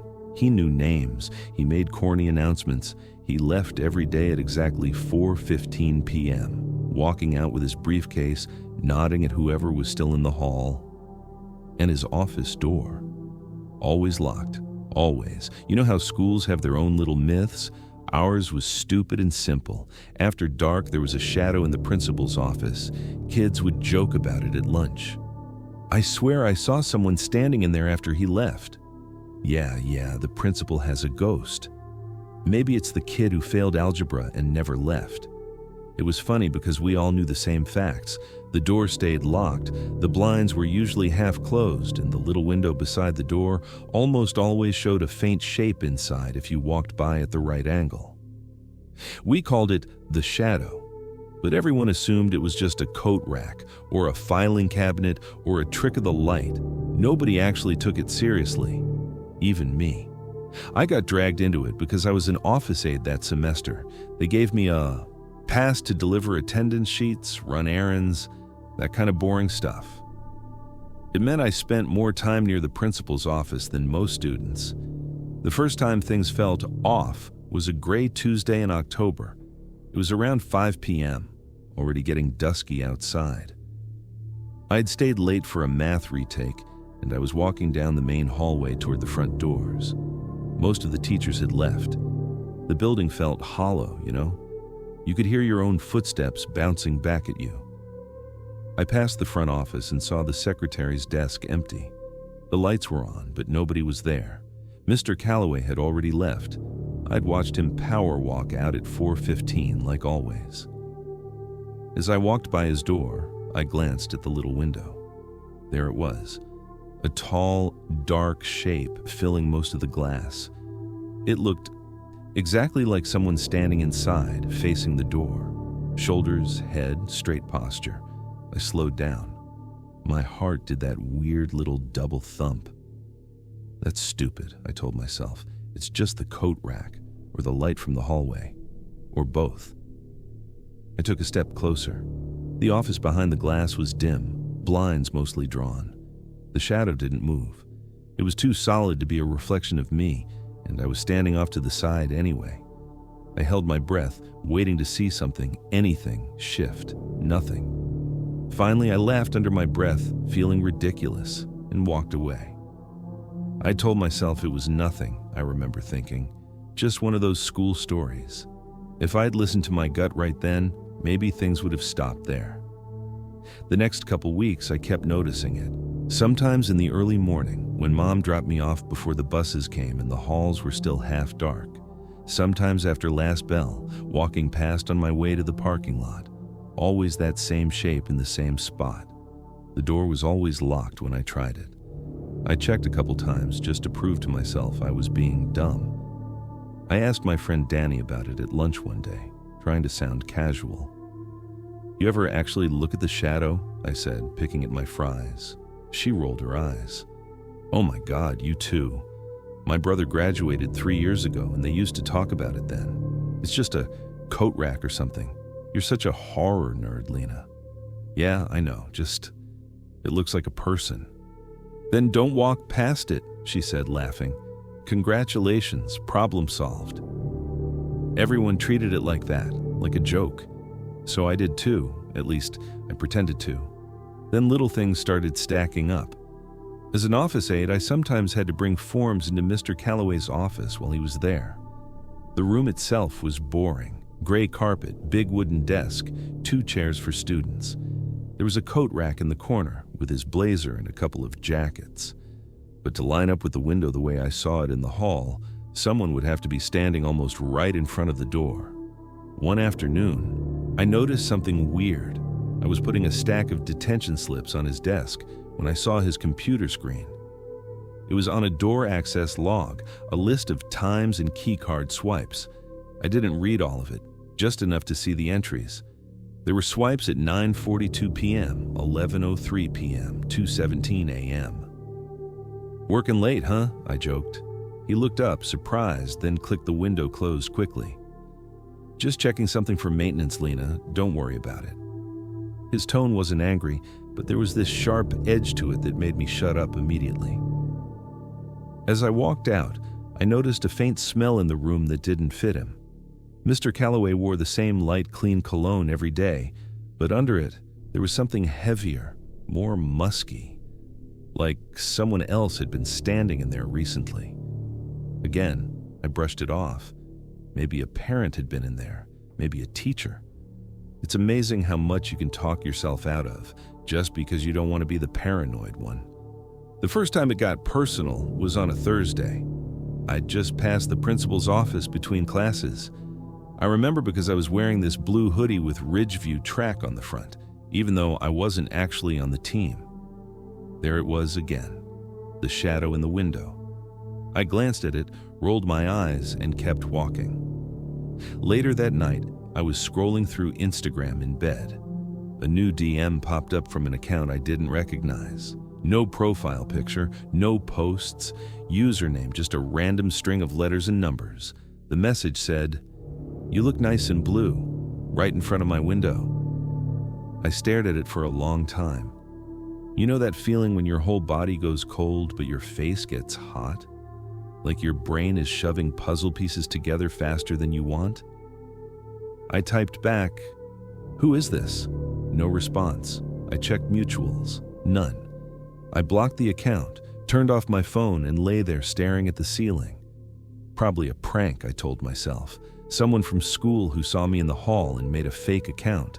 Kids are jerks, that's all. But my hands were shaking. The next day, I showed Danny. "Creepy, but probably just some dude," she said. "You post stories from school all the time. It's not hard to figure out where you are." "Yeah, but my window? That sounds like..." "The office, I know," she cut in. "It's probably just because the stupid rumor is everywhere. Honestly, if you tell a teacher, they'll just say it's kids being kids." She wasn't wrong. When I mentioned it vaguely to our guidance counselor, she frowned and asked if the person had threatened me. "No, just commented," I said. She nodded slowly. "If they send anything else, screenshot it and show me. For now, just block them. Be careful online, okay?" It was well-meaning, but it didn't make me feel better. The turning point came a couple of weeks later, during parent-teacher conference night. I'd volunteered to help because it looked good on college applications. The building after dark felt weird, too bright in some places, too echoey in others. Parents stood around holding coffee and pretending they weren't exhausted. Teachers wore their professional smiles. By 8:30 p.m., things were winding down. The main office secretary, Mrs. Hall, was sorting leftover forms, and I was stapling survey sheets together. At 8:41 p.m., the PA system crackled to life. "Lena Brooks to the principal's office, please. Lena to the principal's office." I froze.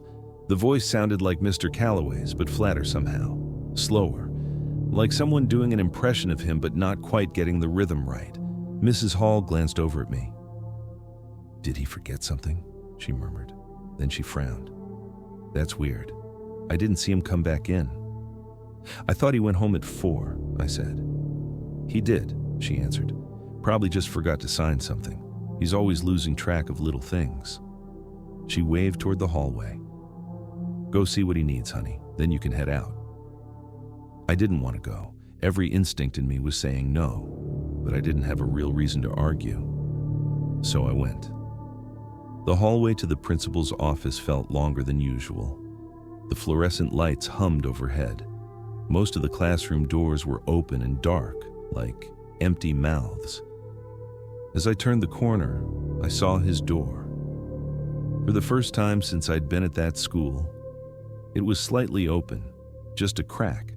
A thin line of darkness, like the room beyond, was blacker than the hallway itself. No light spilling out at all. The little window was filled, completely, with a tall shadow. It wasn't fuzzy or faint this time. It was solid, like there was definitely a person standing just inside, facing the door, waiting.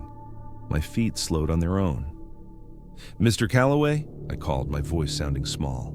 No answer.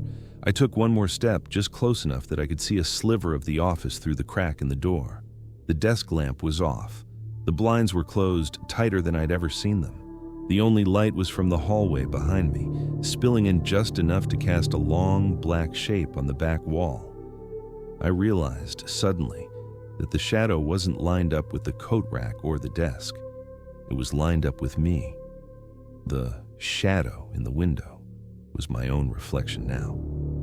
But it hadn't been, all those other times. Something in my brain snapped that thought together with the DM, with the access logs, with the smell that didn't fit. "Lena," a man's voice said quietly from inside the office right next to the door. "Too close. Come in and close it behind you. We need to talk." The voice wasn't Mr. Calloway. I couldn't place who it was, but it was older, smooth, trying to sound gentle.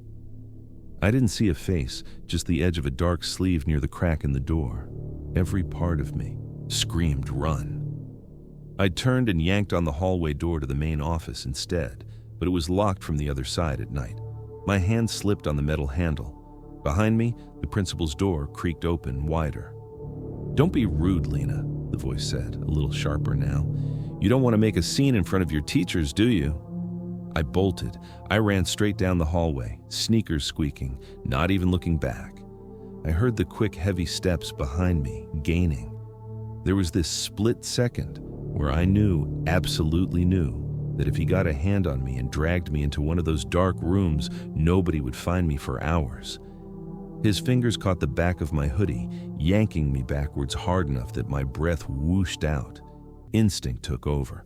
I twisted, shoved my arms out of the sleeves, and let the hoodie peel off over my head as I stumbled forward in just my t-shirt. I heard him grunt and stumble, suddenly holding an empty sweatshirt instead of me. I flew around the corner, half sobbing, and crashed through the front office door just as Mrs. Hall was coming out. She grabbed my arms. "Lena, what on earth? There's someone!" I gasped, pointing back down the hall. "In his office, he called me there." She didn't ask if I was sure. She stepped in front of me and locked the office door, then picked up the phone with shaking hands to call security and 911. By the time the police, the night custodian, and a couple of still-present teachers searched the principal's office, it was empty. The door was unlocked. The blinds were fully closed. My hoodie was gone. There was an emergency exit door in the small records room behind the office, one I didn't even know existed. It was propped open with a cardboard box. Whoever he was, he knew the building better than most students. Things got complicated after that.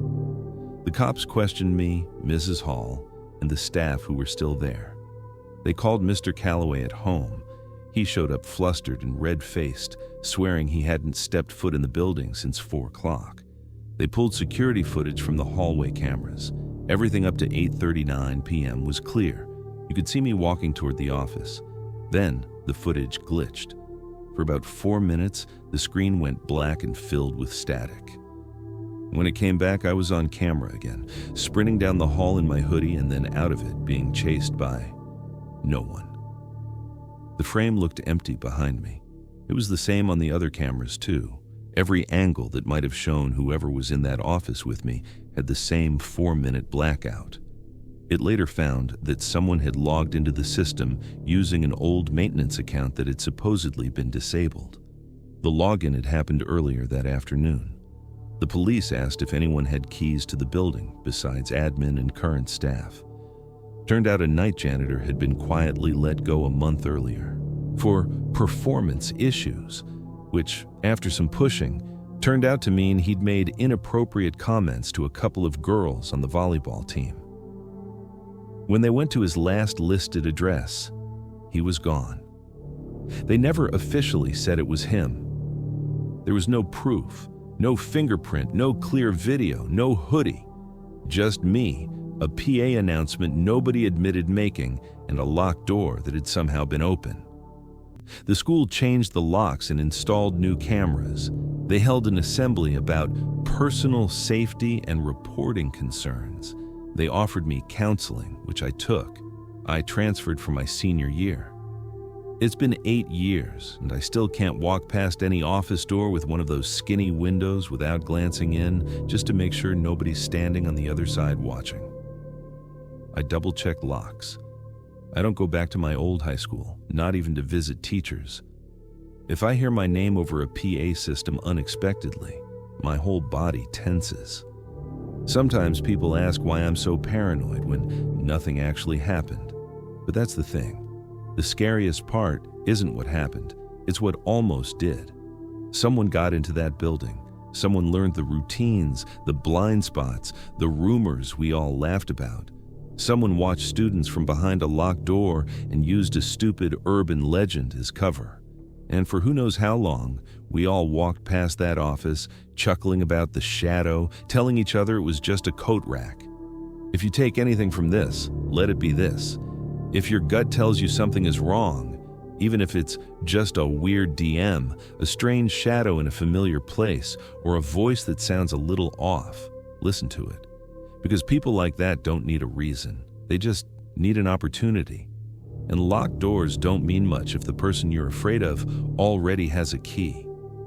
Story 6. This is about something that happened when I was in high school. It's about a library, the kind you've probably sat in 100 times without thinking twice. Shelves, fluorescent lights, old computers, nothing special. Only, in our library, if you stayed late enough, the book started to whisper. And if you followed the voices, they led you to a book that knew your name and how you were going to die. My name's Ryan. I'm 27 now, but this happened when I was 16, at a regular public high school in a pretty boring suburb. The kind of place where Friday night meant hanging out at the strip mall parking lot because there was literally nothing else to do. Back then, I wasn't anything special. Average grades, a small group of friends, divorced parents who treated me more like a roommate than a kid.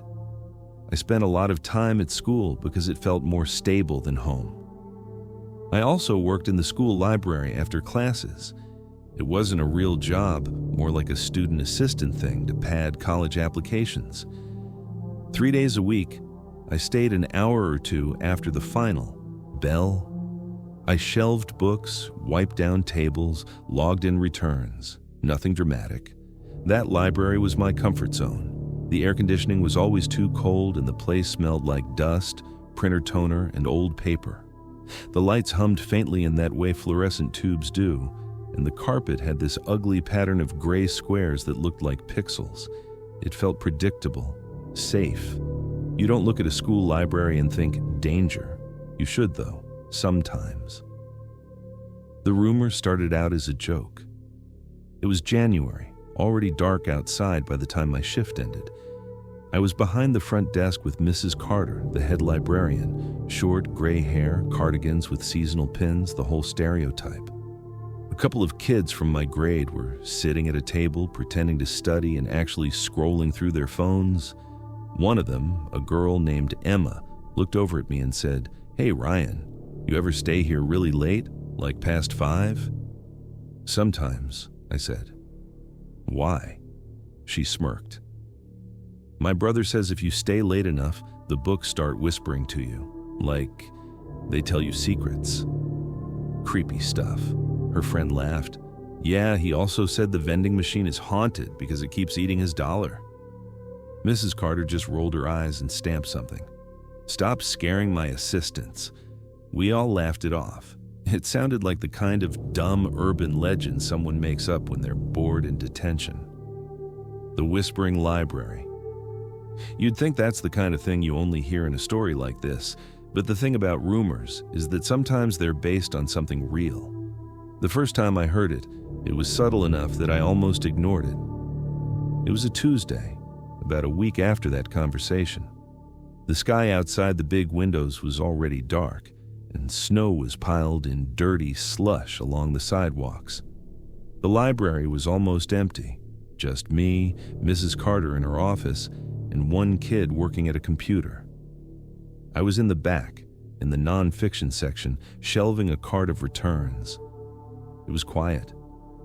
Just the hum of the lights and the occasional distant tap of keys from the computers. I slid a book back into its spot and heard it, a soft, breathy sound, like someone whispering from the other side of the shelf. I froze. It was that clear. Not the building creaking, not pages rustling, whispering. I couldn't hear words exactly, just the tone of someone speaking low and close. I stood there looking at the row of books. My heart sped up, but my brain kicked in with explanations.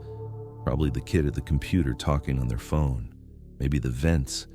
Maybe Mrs. Carter on a call in her office. I pushed a few books aside with my fingers and peeked through the gap. The aisle on the other side was empty. I swallowed, forced a laugh at myself, and told my brain to shut up. "You're tired," I thought.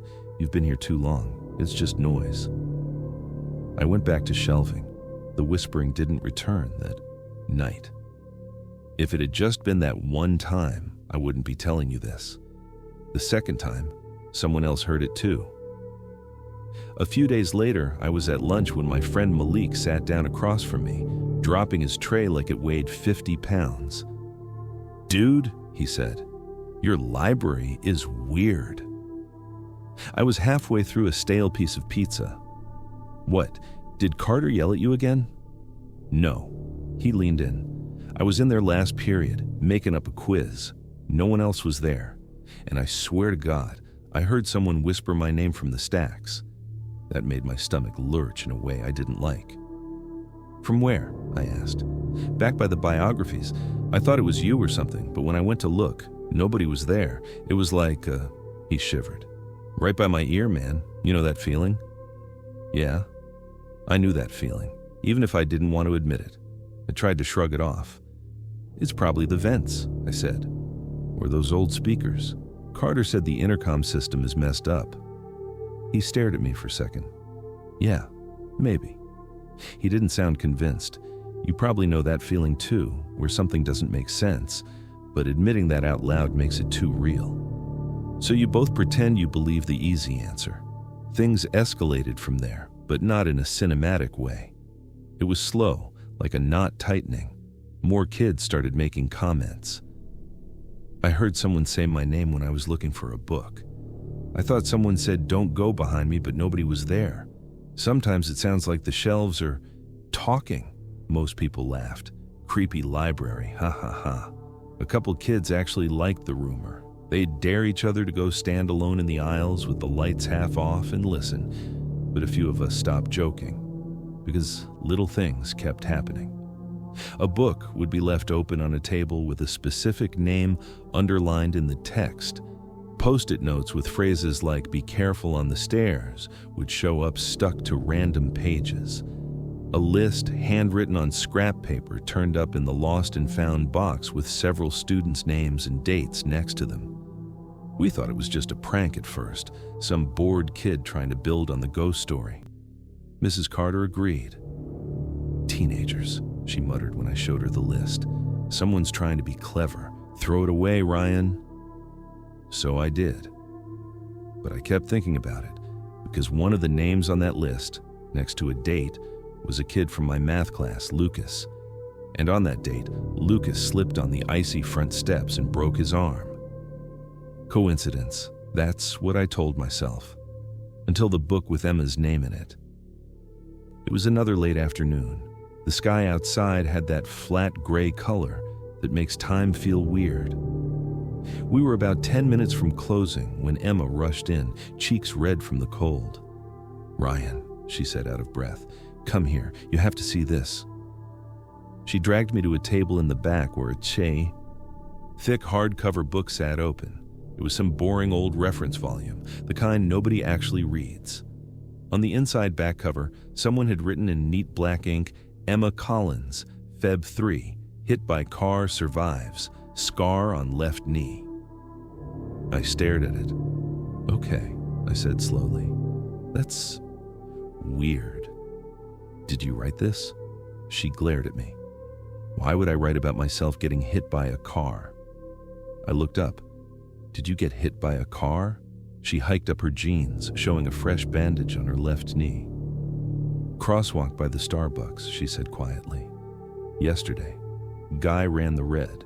Just clipped me, but still. How would someone know that? And why would they write it in here?" My mouth was dry. Maybe they saw it happen. "So they broke into the library to write about it in some random book?" she snapped. "For what, a joke?" I didn't have an answer. We checked the book for other names. There were more. Kids we knew, incidents we half remembered, a broken wrist in gym, a concussion from a fall, a seizure in the hallway, all written like a record of accidents with dates and little notes. Survives, hospitalized, stitches, all of them things that had already happened. It didn't make sense, but it was still explainable technically. Someone could have gone through old incident reports and written this stuff down to freak people out. That's what the vice principal said when we showed him. "Someone's playing a sick game," he said. "I'll talk to the staff. In the meantime, I don't want you kids spreading rumors." They took the book and locked it in the office. For a while, the whispering seemed to stop. Then, one night, the library called my name again.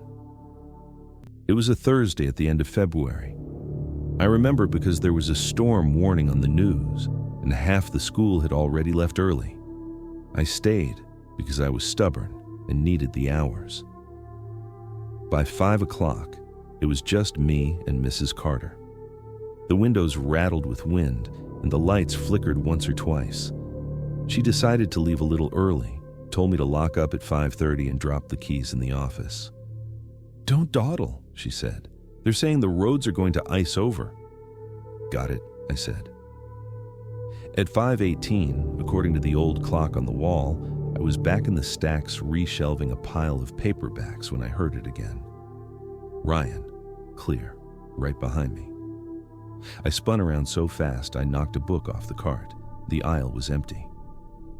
"Hello?" My voice sounded small in the space between shelves. "Ryan." Softer this time, drawn out like someone exhaling my name. It was coming from deeper in the rows, from the far corner where the lights were dimmer and fewer students went. I should have left, I know that. Any smart person would have said nope and walked straight to the front door.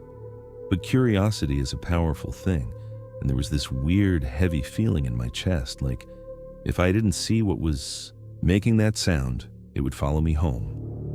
So I went toward it. The carpet felt muffled under my sneakers. The whispering didn't get louder exactly, but it stayed present. Like I was walking toward a person who had already decided exactly how this conversation would go. The voice seemed to lead me to the very last shelf against the back wall. The top light in that aisle was dead, so everything looked a little shadowed. My breath puffed out in little clouds. The heating never reached this far. And there, halfway down the shelf at eye level, one book was sticking out just an inch. A plain black hardcover, no title on the spine. My heart was pounding so hard I could feel it in my throat. I reached out, fingers shaking, and pulled the book free. It was heavier than it looked. I opened it. The pages inside were mostly blank, except for a few scattered lines of handwriting in that same neat black ink. Names, dates, notes. My eyes scanned down and landed on the last filled line, near the bottom of the right-hand page. Ryan Thomas, Feb 26, strangled in stacks, 5:25:30 p.m., does not survive. I just stared at it. For a second, it didn't register that I was reading my own name. It was like seeing a word in a foreign language and knowing it means something but not feeling it yet. Then my brain caught up. It was February 26th. I glanced up at the clock mounted at the end of the aisle. 5:22. People talk about fight or flight like it's a clean choice. It's not. My first reaction wasn't to run. It was to stand there like an idiot, frozen, waiting for reality to explain itself. Then I heard the softest sound behind me. A shoe scuffing the carpet. I didn't turn around right away. I couldn't. My body went cold all at once, like I'd stepped into a freezer. The book felt glued to my hands. "Ryan." This time the voice wasn't coming from nowhere. It was a man's voice, whisper low, close enough that I could feel the breath on the back of my neck. I dropped the book and ran. I don't even remember deciding to move. One second I was stuck. The next, my legs were moving faster than they ever had, my shoulders slamming into the shelf and sending a couple of books tumbling as I bolted for the front desk. Behind me, I heard another footstep, heavier than mine. Then another. The sound of someone breaking into a run. "Hey!" the man shouted, no whisper now. "Kid, wait!" I didn't look back. I cut through 2 aisles, nearly tripping over a chair, my lungs burning. The exit door seemed a mile away. The whole library felt suddenly smaller, like the shelves were leaning in. I made it to the front desk, grabbed my phone with fumbling hands, and vaulted around it toward the main door. I didn't bother with the lights, didn't check if anyone else was there. I just jammed the push bar and slammed into the hallway. The door was heavier than I remembered. For one horrible second, I thought it was locked, that I'd misread everything and really was going to die between the stacks of my stupid school library. Then it gave, and I spilled into the hallway, falling to my knees. I heard the library door slam open behind me. A shadow moved in the corner of my eye. I scrambled up and ran again, down the deserted hallway, past the dark classrooms, shoes squeaking on the linoleum. "Ryan, wait!" The voice echoed farther now. No way. I rounded the corner to the main stairwell, took the stairs 2 at a time, almost fell again, grabbed the railing. When I hit the ground floor, I finally forced my fingers to work enough to dial 911. 911, what's your emergency? "There's someone," I gasped, "in my school, in the library. He was hiding there. I heard him. There's this book." "Okay, slow down," the operator said. "Are you somewhere safe right now?" I ducked into the main office, which was dark but unlocked. "I'm in the office," I whispered. I locked the door. He was in the stacks and he knew my name, and I could hear my own voice spiraling. I couldn't mention the book, not yet. Even to myself, that part sounded insane. The operator kept me talking until the cops arrived. I watched their flashing lights through the front windows, hands still trembling. They searched the building. They didn't find anyone. The library door was unlocked. The lights were still on. A few books were scattered on the floor in the back. The black book was gone. Afterward, everyone had a theory. The police thought it was a trespasser, maybe someone who'd been hiding in the school waiting for an opportunity. They said my running probably scared him off. They asked if I'd seen his face, if I'd noticed his clothes, his height, anything. I remembered tall and male and soft shoes. That was about it. Administration thought it was connected to the earlier prank, the names in the books, the whispers. They checked security cameras, but of course, the one covering the library hallway had been malfunctioning for weeks. Mrs. Carter felt guilty for leaving me alone. She cried in front of me once in her office, which was almost more uncomfortable than the whole experience itself. My friends mostly treated it like a near-miss scare. "Dude, you could have died," Malik said, half in awe. "That's like Final Destination level." Only Emma asked the question that kept me up at night. We were sitting outside the library a week later. It was closed for renovations, but everyone knew they were just installing more cameras and changing the locks. "What if he wrote it after?" she said quietly. "The stuff in that first book, the accidents. What if he's been watching people for a long time, keeping track, writing it down?" "And the predictions?" I asked. She looked at me. "Maybe yours wasn't a prediction. Maybe it was a plan." I didn't answer, because that's the part that won't leave me alone. Someone wrote my name, the date, and a cause of death. A very specific cause, in a very specific place, at a very specific time. They were in that place at that time with me. Nothing happened because I ran, because I listened to the wrong instinct. For once, panic helped. But if I'd stood there another 30 seconds, trying to be rational, trying to prove to myself that the book was just a sick joke, I don't know what would have happened. I don't know if I'd be here talking to you. The police never found the book. It wasn't in the library. It wasn't in any of the offices. They checked lockers, trash cans, even the dumpsters out back. Whoever took it walked out with it in their bag, into the storm, into the dark. Maybe they tossed it. Maybe they didn't. It's been over 10 years now. I still use libraries, but never alone after closing. I check over my shoulder a lot more than I used to. I pay attention to little things that most people ignore. A door that's supposed to be locked but isn't. A noise that doesn't match its surroundings. The feeling of someone's eyes on the back of my neck when there's no one there. I have this habit now of flipping open random books and checking the inside covers, just in case. It's stupid. I know that.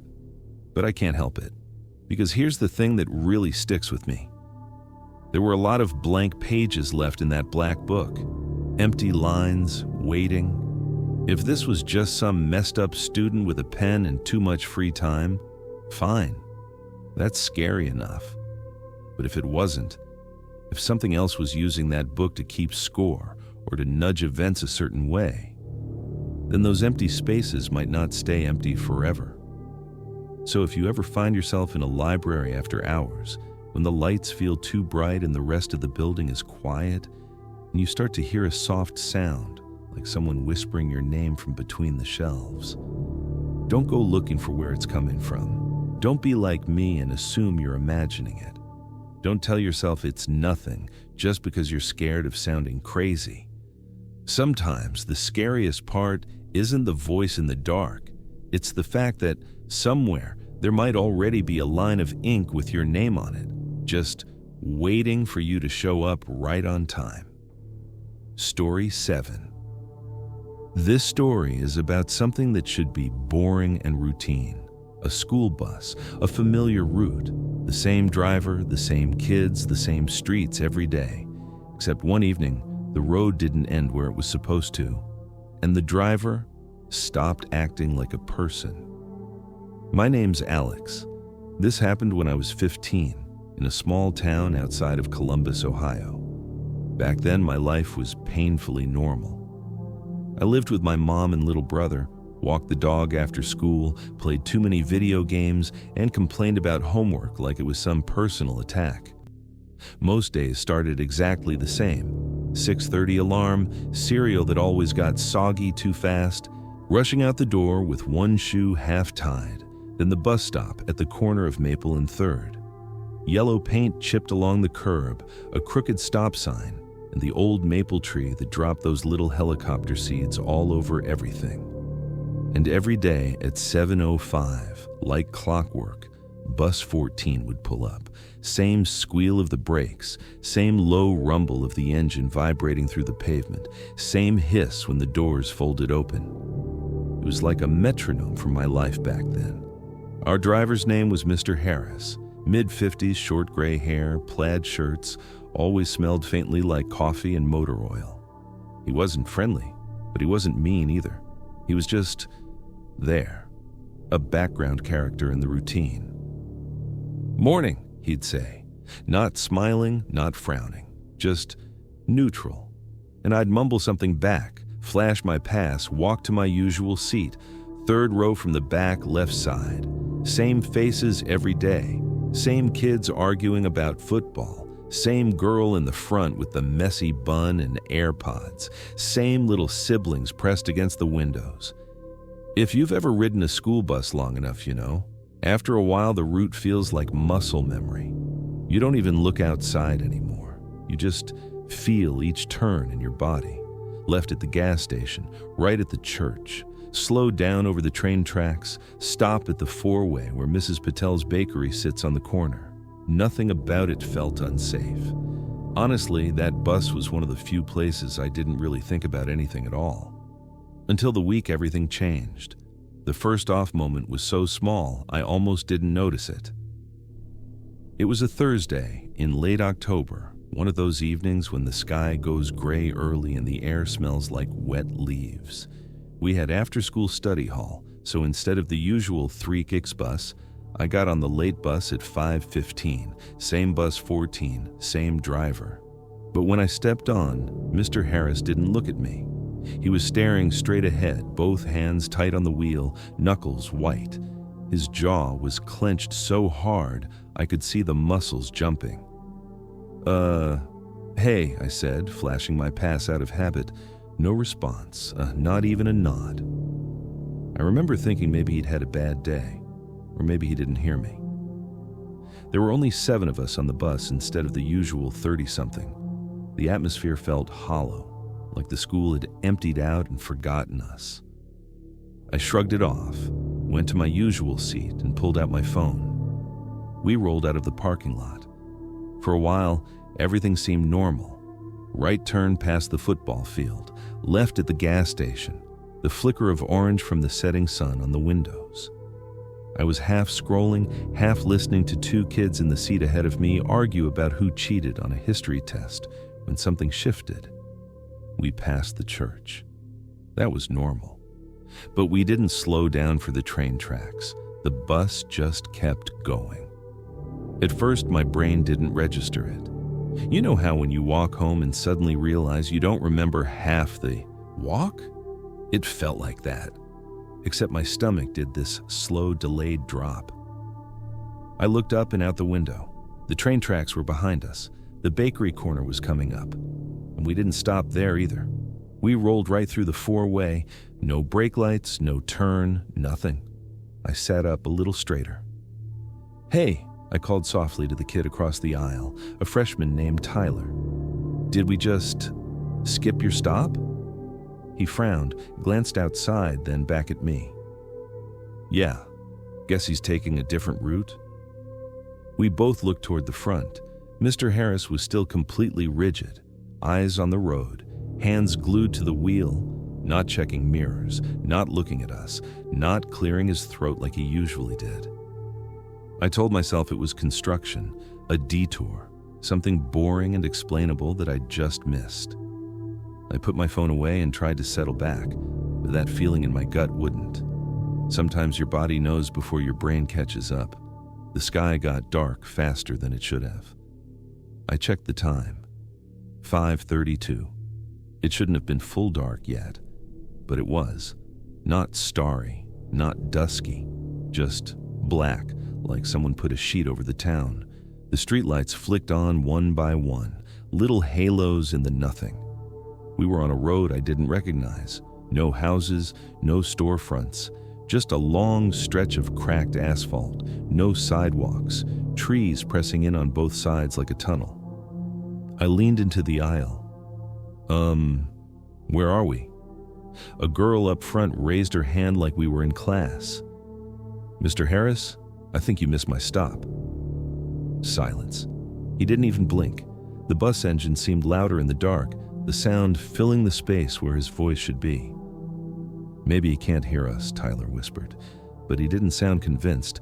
I got this weird, irrational urge not to stand up, like moving too much would be a mistake.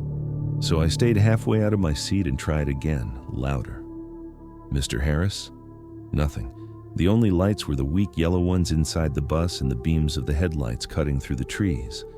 We picked up speed. The speedometer, just visible through the gap in the seats, ticked past where it usually hovered. "Should he be going that fast?" someone murmured behind me. I grabbed my backpack and unzipped the front pocket, fingers fumbling for my phone.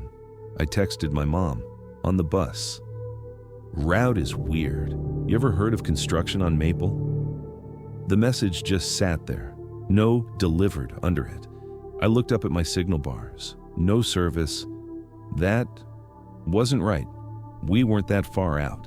Little voice in my head started shouting. The calm, reasonable part kept trying to shut it up.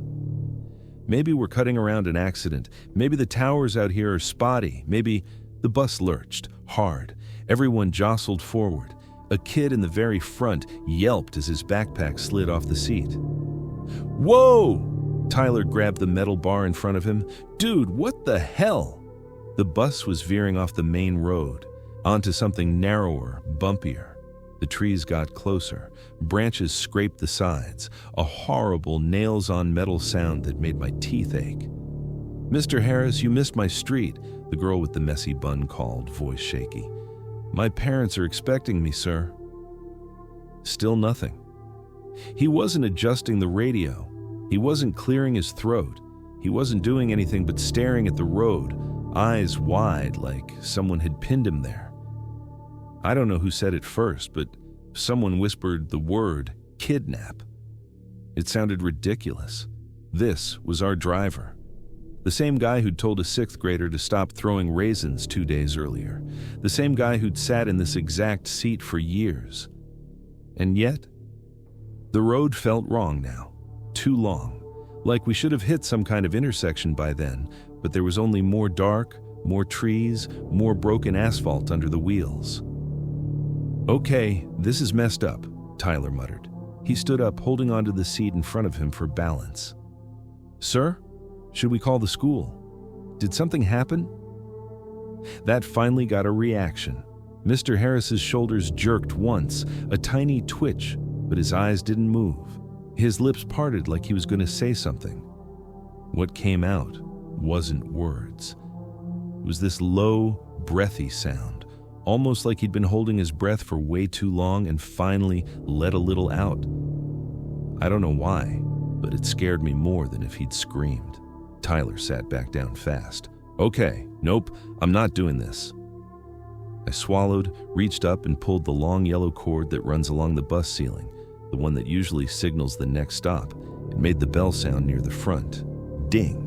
We'd all heard it 1,000 times, but this time the bus didn't slow. No blinker, no brakes, no acknowledgement. My heartbeat was in my throat now. Is there an emergency brake or something? A kid behind me asked. Like, can we stop it? We're not supposed to touch anything, another kid whispered. Yeah, well, I'm not supposed to die on a Thursday, someone else snapped. The bus picked up even more speed. The trees blurred. The headlights shook. The aisle felt like it was tilting. I unbuckled my fear just enough to stand. Walking down the moving bus felt like walking on the deck of a ship. I grabbed seat backs as I went. Everyone's eyes followed me. No one tried to stop me, but no one moved to help either. Getting that close to the front, it's weird to describe. It felt like stepping from normal life into somewhere you're not meant to be. Mr. Harris, I said, right behind him now. You're scaring us. You missed our stops. You need to pull over. I could see his face in profile. Sweat beaded along his hairline. His jaw trembled. His pupils were wide, almost swallowing the color of his eyes. His foot was pressed all the way down on the gas. I reached for his arm. The second my fingers brushed his sleeve, he flinched so hard the bus swerved. The right wheel slipped off the edge of the asphalt onto gravel. The whole vehicle shuddered. Someone screamed. "Don't!" he hissed. It was the first real word he'd spoken. His voice sounded raw, like his throat was shredded. "Don't touch me!" "Then stop the bus," I shot back, the words coming out without my permission. "Right now." He shook his head once, tiny, violent. "Can't." "Why?" He swallowed, Adam's apple jerking. For a moment, I thought he wasn't going to answer. Then he whispered, "Doors are locked." I glanced at the lever. "So unlock them." He nodded at the windshield. He said, keep going, or they don't open again." Something cold slid down my spine. "He who?" I demanded. "What are you talking about? There's no one here." His hands clenched even tighter on the wheel. "Don't look back," he said. "Just sit down. Almost there." Almost where? Every rational part of my brain was screaming that this man was having some kind of psychotic break or heart attack or episode, that he needed a hospital, not questions. But another part, the animal part, was repeating one word over and over: run. I made a choice then that I still replay in my head, wondering what would have happened if I had hesitated. I ignored him. Instead, I turned to the rest of the bus and shouted, louder than I thought I could, "Everyone get your backpacks and move to the back. Now! We're opening the emergency exit." For a second, nobody moved. Their eyes jumped between me and the driver, like they were waiting for an adult to tell them what to do. Then, the bus lurched again, hitting a pothole so hard we all bounced. That snapped them out of it. Kids grabbed bags, stumbling down the aisle, hands gripping metal bars. "Stay in your seats," Mr. Harris barked behind me. But it was weak, not the command of someone in control, more like a reflex. At the very back of the bus, that red-handled emergency exit loomed. I'd seen it my whole life and never thought about actually using it. "Are we allowed?" The little sixth grader nearest to it asked, eyes huge. "Right now?" I said. "Yeah." I pulled the handle. The alarm shrieked through the bus, a piercing, stuttering wail that made my head ring. The back door popped, the cold air slamming into us like a wall. The road rushed by inches from the drop, not slowing down, not stopping. We could have broken our legs, worse. For a second, doubt slammed into me. This might be a bigger mistake. This might. Headlights. A flood of white light washed over us from behind. I turned and saw it. A police cruiser, close enough that I could see the officer's face, their mouth moving into a curse as they saw the open back door. Blue and red flashed in the trees. Somewhere in the distance, I heard another siren. "Sit down!" Mr. Harris roared, voice cracking. "Sit down! Sit down! We're almost there!" The cruiser shot forward, pulling alongside us. The officer was shouting through the window, gesturing violently to the shoulder. For the first time since we left the school, Mr. Harris's grip loosened on the wheel. The bus drifted toward the right, the tires grinding against gravel, then dirt. He slammed the brakes. It wasn't smooth. Kids flew forward, bags went airborne. I grabbed the nearest seat and held on. We screeched to a stop. The siren cut off. For a stretch of seconds, there was only the ticking of the cooling engine and the high whine in my ears. Then, doors banging open, boots on gravel, someone yelling, "Hands where I can see them! Step away from the wheel!" I don't remember the next few minutes clearly. It blurs together into flashes. The officer helping us off the bus through the back, one by one. Kids crying. The taste of metal in my mouth. Mr. Harris kneeling on the ground with his hands behind his head, his face blank. We were on some back road I'd never seen before, miles from my house, miles from anyone's house. No reason to be there. No reason a school bus full of kids should have been on that road in the dark. Later, we found out the only reason the police even knew to look for us was because my mom had called when I didn't come home on time, and another parent had done the same. The dispatcher realized bus 14 hadn't checked in, and the GPS ping wasn't where it should have been.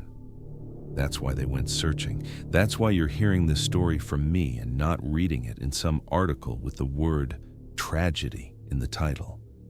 It's been years. I don't take buses anymore.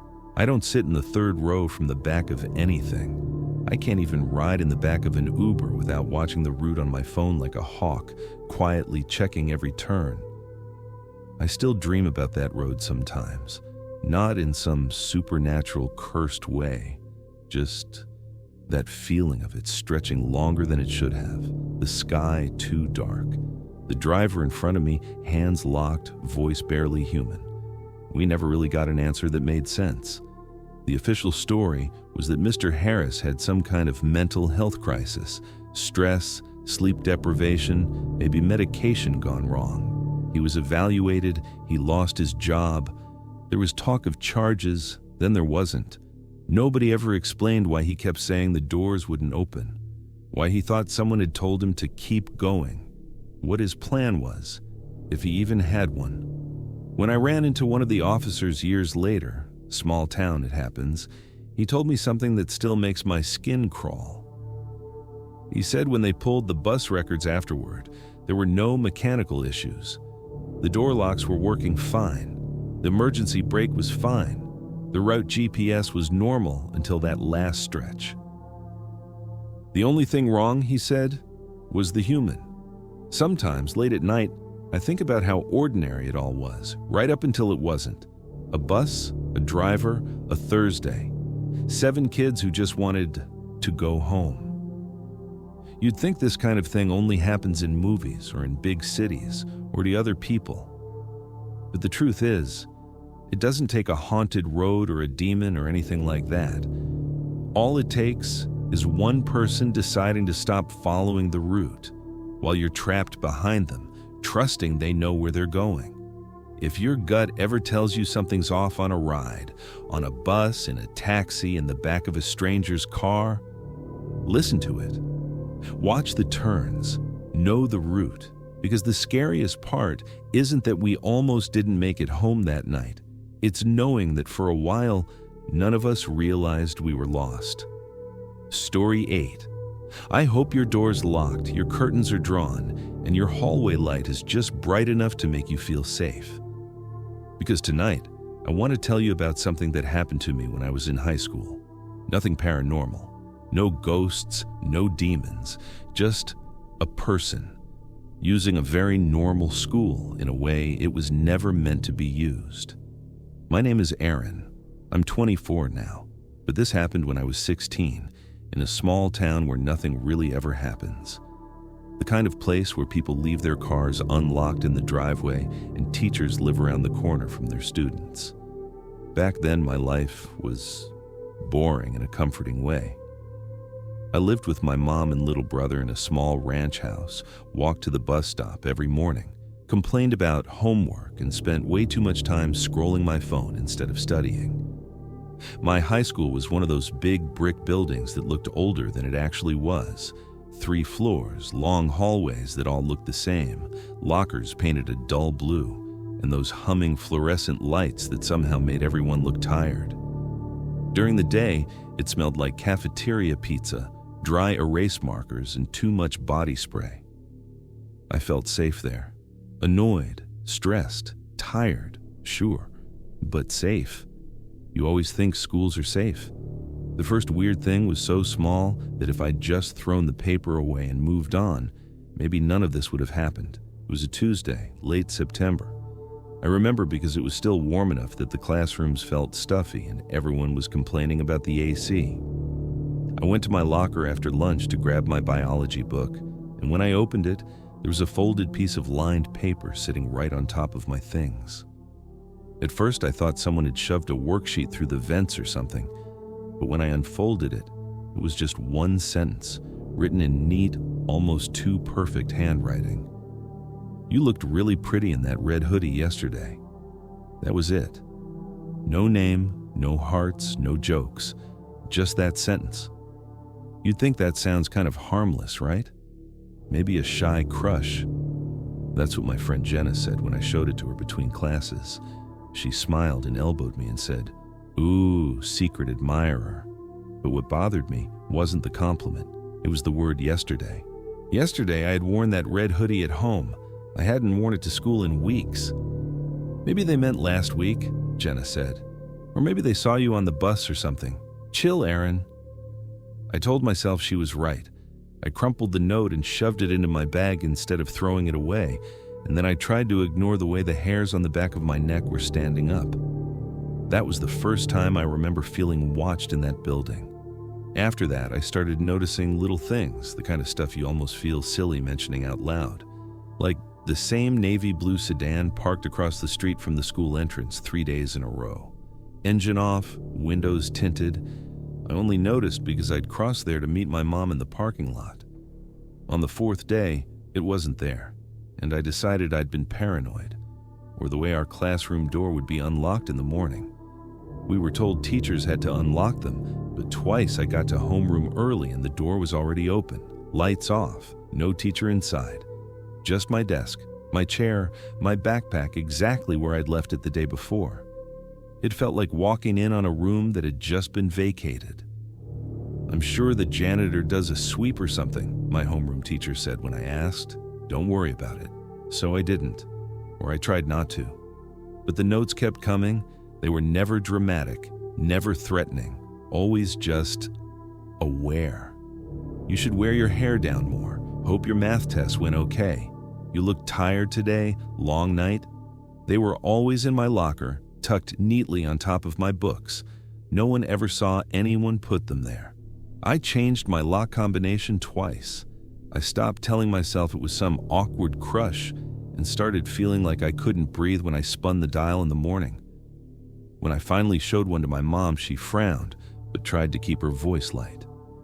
"It's probably just some kid with a weird sense of humor," she said. "If it bothers you, talk to a teacher. They'll sort it out." So I did. I brought the notes to the school counselor. She skimmed them, eyebrows up, but she smiled in that calm, adult way. "They're unsettling, sure," she said, "but they're not explicitly threatening. I'll let administration know, and we can ask the staff to keep an eye out near your locker. In the meantime, try to stay with friends, okay?" That's the thing about real life. Nobody swoops in and fixes things instantly. They shrug, they file a report, they say they'll keep an eye out, and then the day just goes on. The first time it got really serious was the night I stayed late for a group project. We were supposed to present this huge history assignment, and my group had left everything to the last minute. Classic. So we decided to stay after school and finish in the library. The building empties out around 4. By 5, it feels like a different place. Quieter. The halls echo. The fluorescent lights buzz louder. My friends' rides came one by one. "You sure you're good?" Jenna asked as she slung her bag over her shoulder. "Yeah, my mom said she's 10 minutes away," I lied.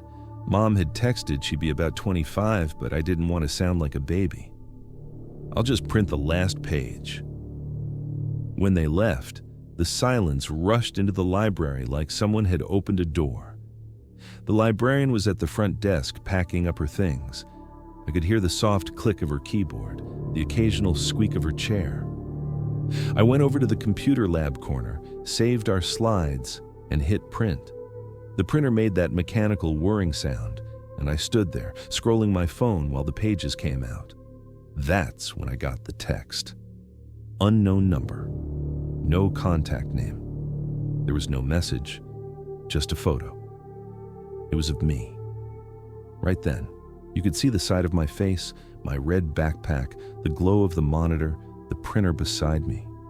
The angle was slightly above and behind, like it had been taken from one of the rows of shelves. I froze so hard I forgot to breathe. My brain did that weird thing where it tries to rationalize while your body is already panicking. This has to be a joke. Someone from my group. Maybe they circled back. Maybe. Then the librarian called out, "Aaron, I'm heading out in a minute, okay? You good?" Her voice sounded like it was coming through water. Yeah, I managed. "I'm good." I turned around slowly, scanning the rows of shelves. No one. Just books and computers and that bland school carpet. My ears were ringing. I bent to grab the printed pages, fingers shaking so badly I almost dropped them. Then another text came through. "Don't be scared. I just like watching you work." My vision tunneled. I did something I'm still embarrassed by. I ran to the librarian like a little kid and just blurted it out. Someone's taking pictures of me," I said, holding my phone out. "From in here, right now."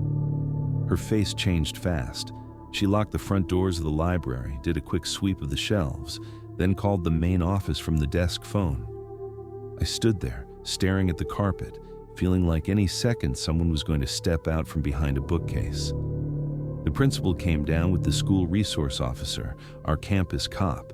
They checked everywhere, behind shelves, under tables, even in the staff room. Nobody. It's amazing how empty a place can feel when you're desperate to find someone. They walked me to the office and called my mom to pick me up. The officer asked to see my phone, took photos of the messages, the unknown number, the picture. "We'll look into this," he said. "Could be some kid messing around. We'll try to trace the number." I wanted him to say, "We know exactly who this is, and we've got them."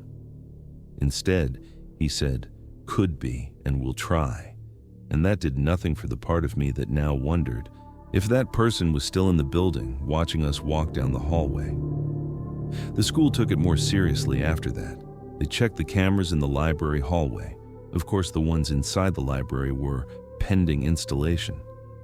They had a meeting about student safety. Teachers were reminded not to leave doors unlocked. We had an assembly where they mentioned inappropriate use of phones without saying my name. For about a week, the texts stopped. No notes, no weirdness. Enough time passed that I started to feel like maybe it really had just been some stupid prank that went too far. Then I found the second phone. It was in a place no one should have been. On Wednesday mornings, I was the one who helped a teacher set up in the AV room for announcements. It was this little windowless room on the second floor, down a side hallway that nobody used unless they had a reason. There were cables everywhere, a rack of old equipment, and a table where the morning's notes and scripts were kept. That day, when I unlocked the door with the key the office had given me, something felt off. The air was stuffy in a different way, warmer, like someone had been in there recently. I flipped on the lights. Everything looked normal at first glance. I went over to the table to grab the announcements. And that's when I saw it. A cheap black smartphone lying face down by the soundboard. It wasn't the teacher's. He had his own, and he never left it there. This one had a cracked corner and no case. I picked it up and my stomach dropped. The lock screen showed a notification preview. 23 new photos backed up, and the wallpaper wasn't a picture of some random landscape or dog. It was me. A photo of me at my locker from a distance, half turned, smiling at Jenna about something. The resolution was good. Too good. My hand actually started to go numb. I don't know how long I stood there before I snapped out of it, grabbed the phone, and backed out of the room. This time, I didn't call a teacher. I went straight to the main office and slammed it down on the counter. The next few hours were a blur. They called the principal, the officer, my mom. They took the phone into a back room. I sat there, knees bouncing, watching the second hand on the wall clock jerk forward. When the officer came back, his face was tight. "Aaron," he said, "it looks like someone's been using that room when they're not supposed to. There are a lot of pictures of you on here, around the school, some near your bus stop, a few at what looks like your house." My house. That word hit me harder than anything else. "Do you know who it is?" I whispered. "We're working on it," he said. "There are some photos where part of a sleeve or a shoe is visible. We can also check when the phone connected to the school Wi-Fi. Compare that to logs. We'll be contacting the phone carrier as well. In the meantime, you're not to be anywhere in this building alone. Understood?" It's funny. You think you'll scream or cry when you hear something like that, but I just sat there, very calm, like my brain had stepped away and left my body on autopilot. The rest of that week, I was shadowed. Teachers walked me between classes. The officer stood in the hallway outside my last period. My mom picked me up right at the front doors. They never caught him. Not officially, anyway. A few days later, they removed a student from campus, is how the rumor went. No one told us his name. They just said he was no longer enrolled. People speculated, of course. Some said it was the quiet kid who always ate lunch alone. Some said it was a substitute teacher. Some said it was a janitor who'd been there for years. I saw the officer talking to one of the janitors one afternoon, the man's white-knuckled hands wringing his cap. I saw a security company van outside the school installing more cameras the next week. I heard the AV room lock had been changed. That's all anyone would tell me. The texts stopped. No more notes. The navy blue sedan never showed up again. On paper, the situation was resolved. The damage, though, that stayed. I transferred schools at the end of the semester. My mom said it was for a fresh start, but we both knew it was because I couldn't walk those hallways without wondering which door he'd stepped out of, which corner he'd watched me from. Even now, years later, I still can't stand being in a school building after hours. If I'm visiting somewhere and the halls are dim, lockers lining the walls, that humming fluorescent sound in the ceiling. My chest tightens and I'm 16 again, holding a phone with my own face staring back at me from the lock screen. I lock my doors obsessively. I double-check the curtains. I avoid posting anything online that shows where I am in real time. My friends joke that I'm paranoid. Maybe I am. But here's the thing I keep coming back to, lying awake at night. He didn't need some elaborate plan. He didn't hack my accounts or break into my house with tools. He just used what was already there. Unlocked doors, blind corners, a room no one monitored, a school that assumed everyone inside its walls was supposed to be there. Sometimes the scariest part isn't what happened, it's how easy it was for him to do it. So if you're listening to this on your way to school tomorrow or drifting off thinking about your classes, just pay attention. Notice the car that's always parked in the same place. Notice the door that's already unlocked in the morning. Notice the feeling you get when someone's eyes stay on you a little too long. If your gut tells you something is wrong, listen. Because people like that, they don't need a reason. They just need an opportunity. If you made it this far, don't forget to like, subscribe, and hit that bell for more stories that might just keep you up. at night.